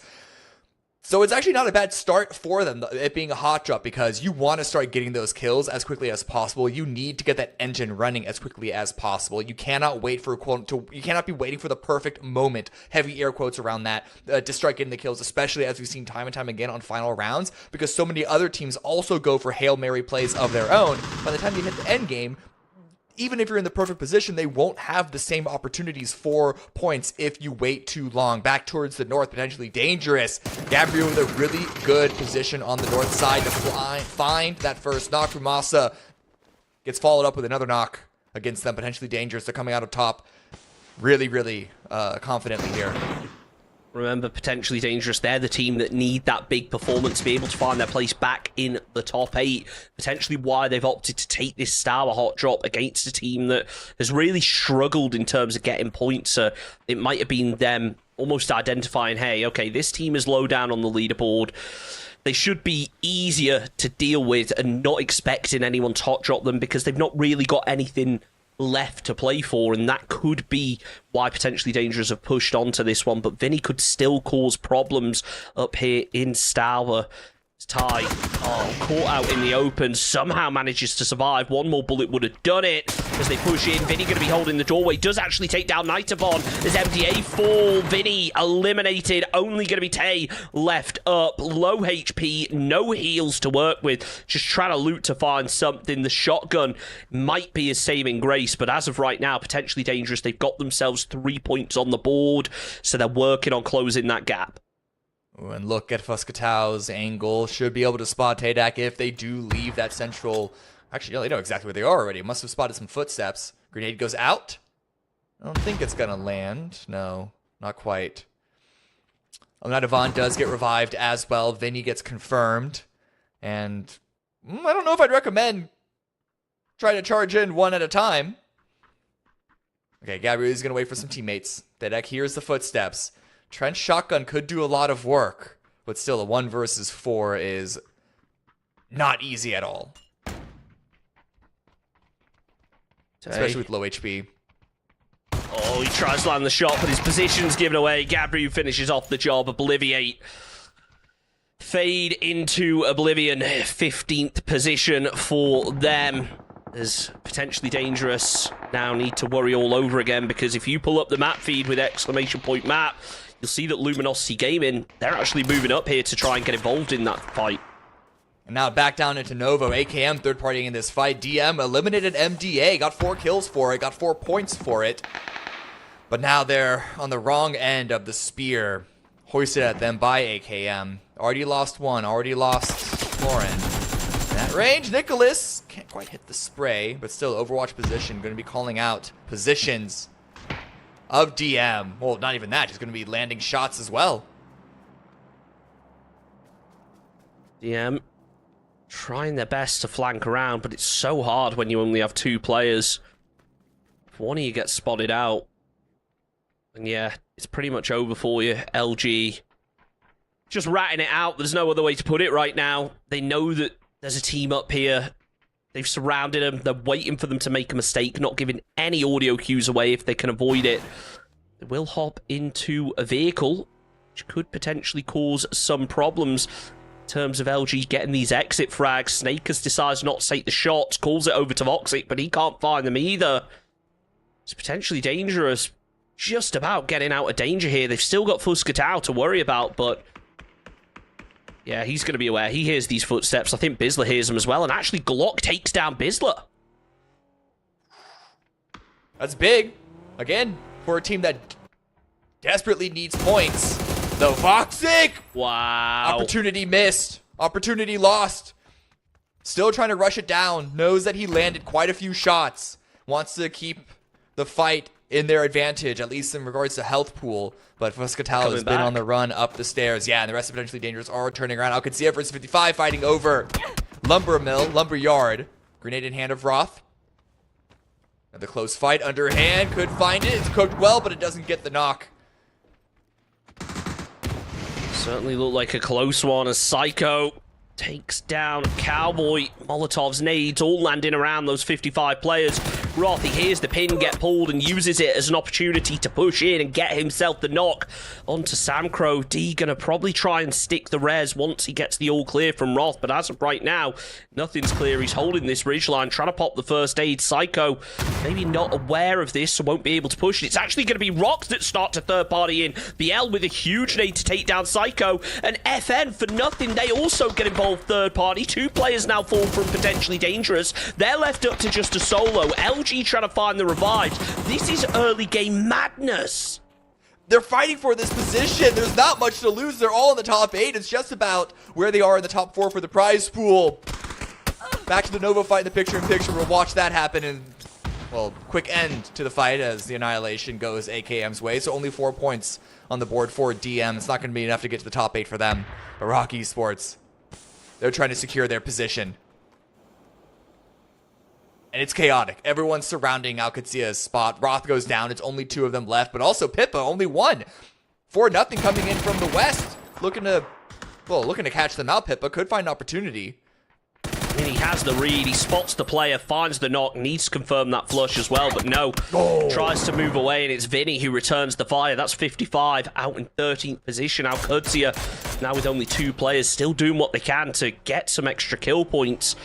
But with Rock closing in, it's going to be so difficult for them. So many squads trying to play this Lumberyard. And you got to worry, when we get circles like this, the chance of it moving down to the southeast is very high.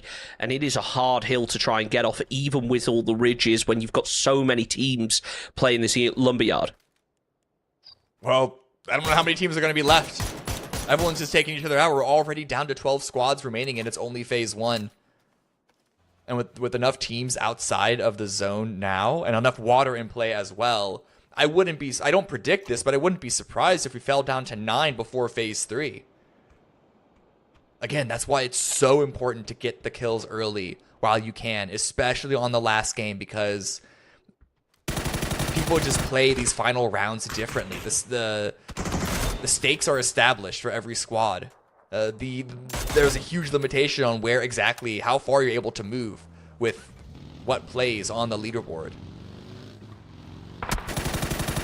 So difficult for these teams. That's why Alcacia, they decided to make a rotate out of here. Bestia have been able to get that mini Milter power area.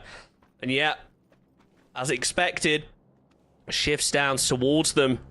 So they're going to be in a very strong spot. And imagine they try and get Vinny back up there as Haven nearly finds the knock onto the For Nothing player, finding even more damage, but he just can't finish off the job as For Nothing get over to safety. Probably going to try and play something around Milta right now. It's especially scary when Team Mira joined the fight. Their position is still in the zone, but I don't know if this is one that you would take as a gatekeeping position. They might be joining the party, joining the cavalcade of teams, all trying to make it towards Milta and Milta Power. Bestia, they've been set up shop here for a bit, so they have an opportunity to do a little bit of gatekeeping themselves. Shots coming out from DraftKings don't really find the knock they're looking for, and they've lost in Zito. I don't recall when that death happened, but still, can still do some decent damage as 3. They've taken big power. They probably could have tried to get him back into the fight, but it looks like that's where Alcudia have opted to retreat to. DraftKings from Bestia. Looking to try and find some headshots towards Youngblood, but not being able to. Gotta say, Bestia right now, they have 3 of the most powerful positions inside this circle. You've got to assume that they're going to get crashed by somebody.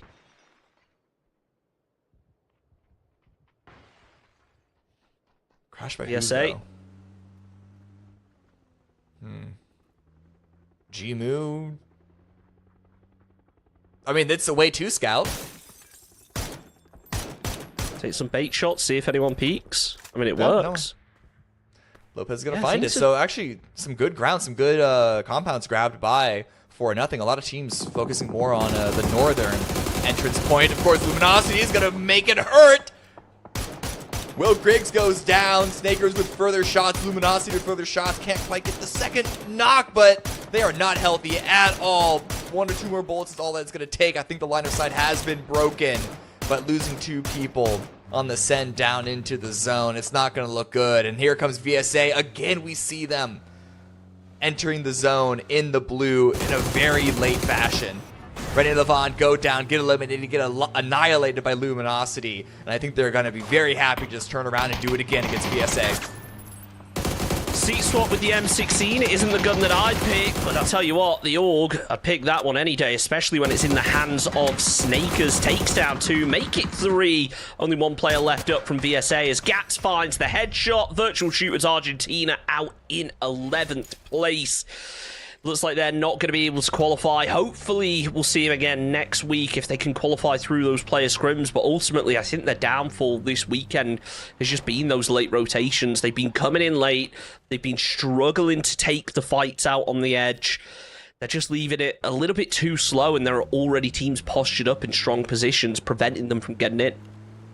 Yeah, don't think that just because kill points are that much more valuable now that you don't need to worry about your own rotations. It's not even about positioning to catch circles. It's positioning to take better fights. So good rotations, good timings is all important still, even if it's been tweaked a little bit. Another hard shift towards the southeast. Still a fair bit of water in play.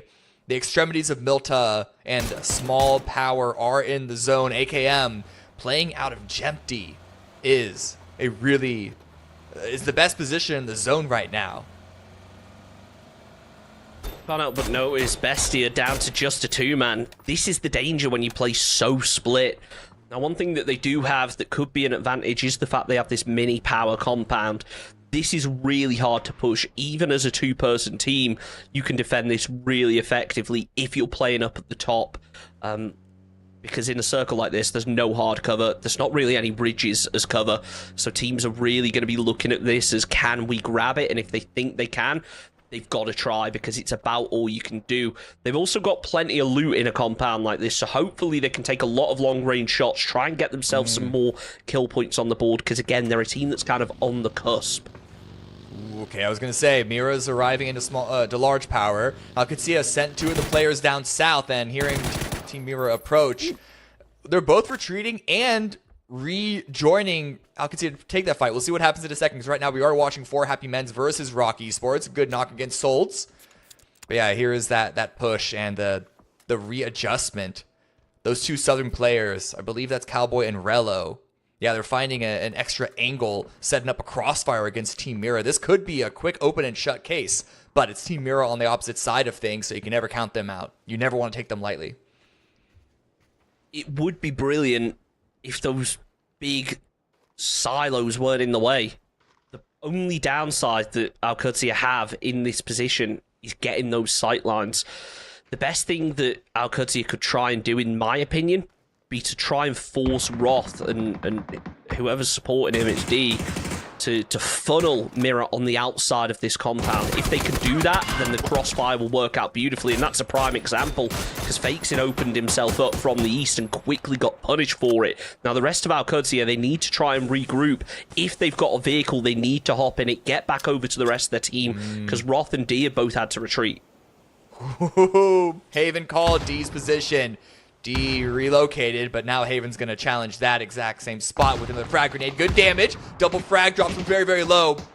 Trying to follow with more shots. Roth needs to cover, but look at Haven's aggressive maneuvers. We see a first aid kit come into play. It's a P90 in the hands of D, but it does not matter. Haven comes out on top with the M4 spray. Haven took down D.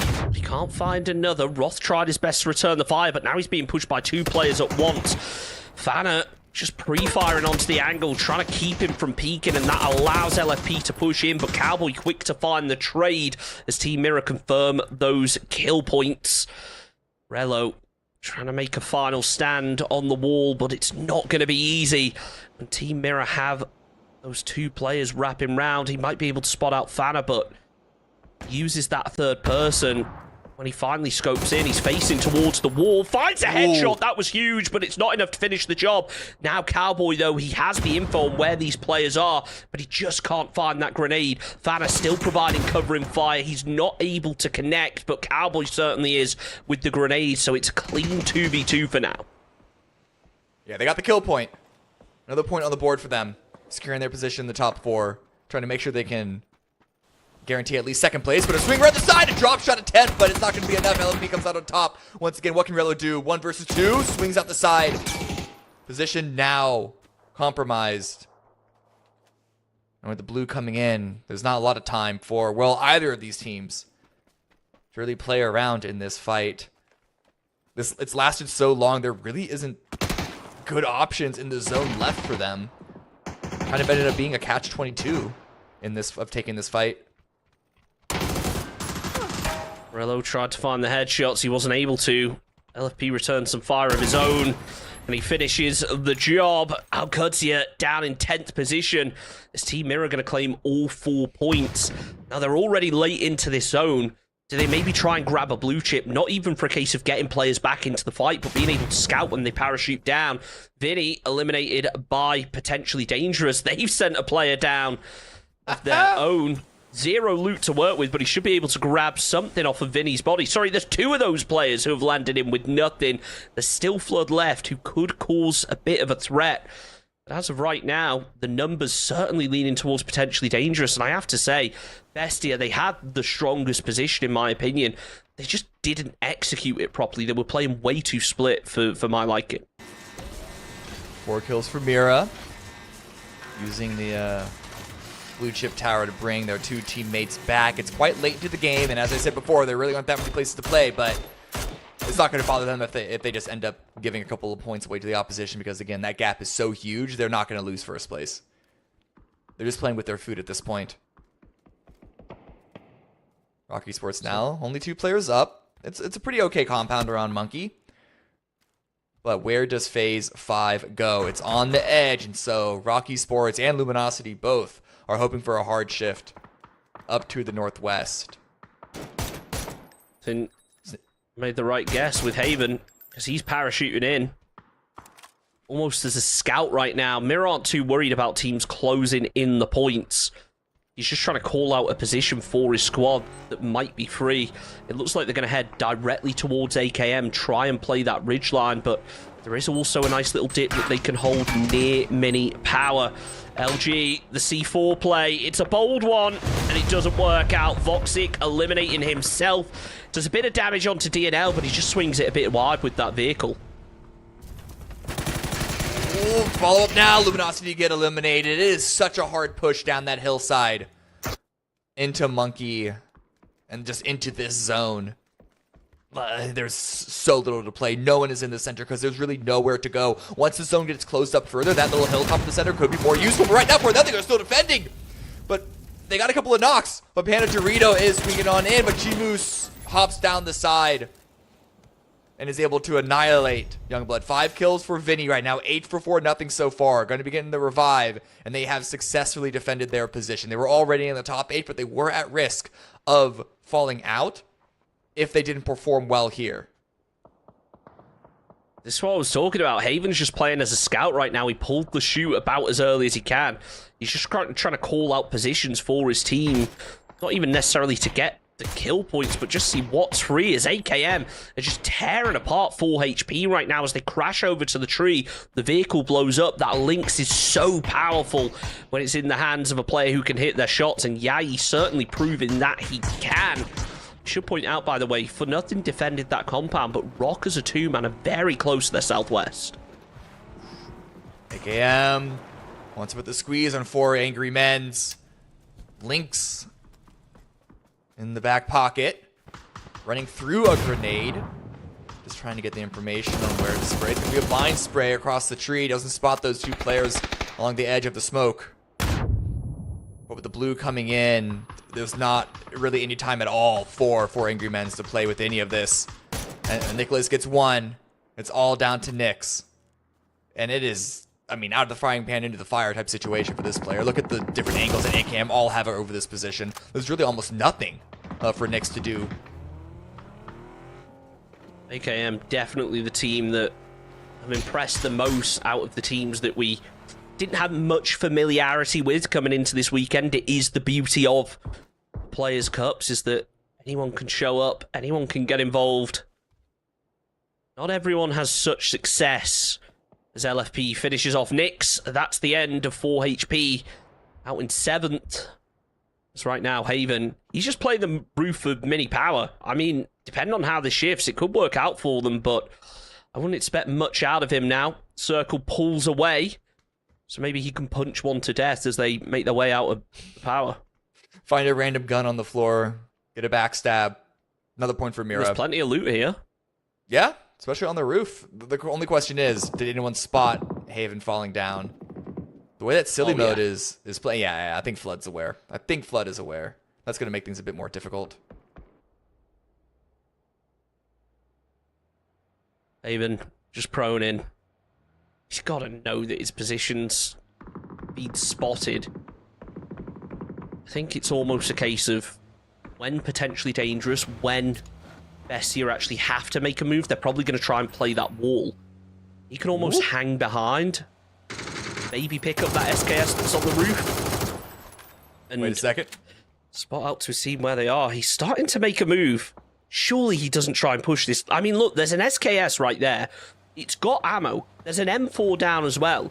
He could make something happen here, as unlikely as it is, as long as Flood isn't able to finish off the job. And honestly, if potentially dangerous find him, which they're hoping to, it could be the end of him. But right now, they've got bigger fish to fry because Team Mirror are sending it into the compound as well. No helmet, but a P90. Priorities. LFB knows what where his paycheck comes from. Glock, though, is getting good information. Before they shoot you, you're fine. Yeah, basically. Yeah, exactly. Who needs defense if you have the greatest offense in the world? And the P90 certainly is that. Best gun in the game, bar none. C4. I take it back. He's got a C4. He's planting it. Surely Glock's going to run out of here now. LFP's just going to be ready for it. I was wondering why they'd even sent this compound, but it's all starting to add up now. They've got a C4. They're not actually committing to this wall. They're doing it just to be a thorn in the side of PD. They're probably going to hop back on the vehicles and make a move. There it is. Down goes Glock. Down goes Fuskatow. And PD starting to fall. Why is there still a machete in play? Why is this player still having a machete? He landed in late. He hasn't looted any bodies. Oh, the sawed-off grabbed it from the body. This could be huge. With the blue coming in, but no, runs out of ammunition, wasn't able to reload, but also no chance for the revive. You got the kill point. That's all that matters. Oh, and Mira goes out to the blue, so we have our top 4 now. The refugees from Small Power, well, they're going to be wounded. They're going to be limping. And AKM, though, they want to take advantage of this opening. Rocky Sports gets eliminated. 4v3v1, barring any res, is now potentially dangerous. Also go down. 2 teams remain. Vinyan's going to get back up. It is going to be a clash of not exactly titans, but 2 teams that have performed relatively well today. Both of them securing their spot in the top 8, but who can get the final chicken dinner? Nicholas Yai working together to take down DNL, but Vinny's there to quickly return the fire. That vehicle's about to blow, and that could mean the end of GMO. But the smoke from the vehicle provides him a little bit of extra safety as he manages to get over to some form of cover. But for nothing, have nothing to play inside of this circle. They've thrown down that deployable cover. They've got all their vehicles. They're really just going to have to send it in with vehicles, try and use those for some kind of defense. AKM, they are posted up. They've got a ridgeline. They've got so many bodies. They're not going to be short of ammo. Should be able to find themselves plenty of heals. The MP5 AK combo is not one that I personally rock, but it looks like one of those AKM players opting to go with it. Did they lose a player and they got called back in and having to deal with the scraps that they can find on the ground? Because that's what that combination makes me think of. AKM, surely they're going to win this one. I don't like to call it too early, but just looking at the positioning, looking at the blue coming in, where 4-0 have to go, even with the emergency cover flare, it's still not going to be a lot. Gmu goes down, Gmo gets killed. And well, there was no C4 on that UAZ, so still nothing for AKM to worry about. It's kind of just a shooting gallery at the moment. I mean, they're difficult shots to hit, but for a team of AKM's caliber, they are not causing a problem whatsoever. They've sent HVIT around the corner as Andy finishes off Lopez, and he finds a second to go with it. It's AKM Gaming with a 13-kill chicken dinner, a team who've kind of come out of nowhere this weekend, really performed strongly, and that will almost certainly confirm them into the top 8. Now, the question on my mind is that enough to get into the prize pool? Ooh, that is the big question, because remember, with as many points as Mira was sponging, that central section, even when the bottom 8, even when the bottom half started to fall away in terms of the point gap, that central section of like 3 through 8 was pretty close, so that could be the make or break for getting the prize pool. One last highlight reel, one last final lap of the final match of this weekend here, and it was just... let's call it silly fighting all around. I don't know if that was because it was the final game. I don't know if it was because of where the circle was or the plane path. I think it all had to do with each other. But there was some... Yeah? I think it was in big part a combination of it being the last game and there being a decent sized gap between 8th and 9th that allowed the top teams to get super aggressive early on. We saw the hot drop from Potentially Dangerous that they came out on top of, and then a team like LG, who were already secure in position but wanted a chunk of the prize pool, they ended up going in and trying to third-party a fight in Stauber, which in a circle like this is not something you typically expect. So I think it's the teams at the top trying to confirm that cash, and the teams at the bottom scrambling to try and get into the top 8. There really wasn't much for 4-0 to do here, unless they tried to get knocks of their own, but with the blue coming in, they just didn't really have any time to do so. Had to go for Hail Mary plays, sending vehicles out to try and challenge AKM right on their front doorstep, and it wasn't going to be the case. Match leaderboard here for the final match of the weekend. 18 points for AKM, 12 for 4-0, and 10 for Potentially Dangerous, but I'm going to call it here. I don't think it was enough. It was such a large gap between them and I think it was 10th place and what 8th place was going into this match. So while we did finally see some life from the squad Potentially Dangerous, the way that the first 3 maps had gone, I really don't think it was enough.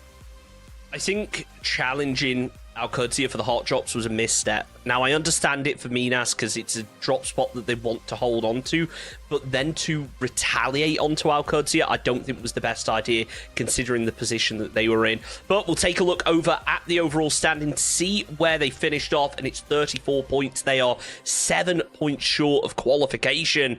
And yeah, no surprises. Team Mirror first place yet again. They're just farming free points right now. Free cash every weekend for Team Mirror as they get 85 points in the space of 8 games. Yeah, but congratulations to everyone in the top 8 to to qualify. And like Alcacia, they started off a bit weak, but they had a really good resurgence yesterday, and now they're up in second place. Relatively solid position there. AKM started off strong, had a bit of a dip, but they came back in a strong way. And then 4-0, who started off with a struggle. This is the least known team of the top 8. And so for them to take on some of these challengers and not just knock potentially dangerous out of the top 8, but also overtake Bestia and 55 in the leaderboard, that is a really good performance for a relatively unknown squad. Yeah, very, very impressive indeed. And just a reminder that a lot of these squads, they qualified through the player scrims, so you can get involved with exclamation point register and potentially qualify to the next Super Cup. These are the teams that have qualified. The next 8 are going to qualify next week. We might even see some familiar faces, because Team Mirror, for instance, I think 55 Esports do the same. They like coming back even after they've qualified to just get that extra cash from the second Players Cup, to maybe give them a little bit more practice ahead of that Super Cup. Yeah, and also if you hit that exclamation point register, we could be seeing you there as well, depending on how your scrims go. But here is the prize pool overall. Top 4, Mira, of course, going to be taking first place. Alcacia, AKM, and ROC. It was close. I think that final round, especially for AKM, was able to put them in the position to take home some cash. Again, it's not as important as qualification, but it is still nice to see that extra money enter your bank account. So congratulations to them. Congratulations to the top 4, showing once again their prowess in this old game of PUBG. But here is going to be the stats at the end of this total weekend, and we're going to be seeing Mira at the top. Surprisingly enough, they actually got upset in the survival time, but I mean, the amount of kills that they had and damage they had versus everyone else, they were definitely the powerhouse squad this whole weekend. I think, again, it shows that shift in playstyles now with this new placement point system. Teams are less worried about getting those placement points. And yeah, Team Mirror, they were consistently making it to the end game with a lot of kills, but it's actually Bestia that come out on top of that. Let's take a look over at the player stats, though, see who was able to perform the strongest, and it's Fana and LFP that steal the show in terms of kills and damage. But we've seen some insane individual plays from Snake, as he also popped off, and Sneak Attack, without even being in the lobby, has managed to get 3rd place in total damage. Oh, that is impressive. You're right. That, I mean, yeah, that just shows how much work he did on that very first day. He wasn't even in the lobby on that first day. You're right. Oh, I'm just completely... I think it might be a bug. I think that might be Flood right there. Yeah, that might actually be Flood. That makes more sense. Sorry, I got completely brain farted at that. It's been a long weekend, guys, but it's been an exciting one. So yeah, congratulations once again. Final congratulations to the top 8 for qualifying to the Super Cup. It's been a great weekend, but do not forget, not only can you sign up yourselves for the scrims that start tomorrow to qualify for the next weekend, if you're just an observer, we'll be back here same time, same place for Players Cup number 10 for the second half of qualification for the next Super Cup first weekend of August.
time I close my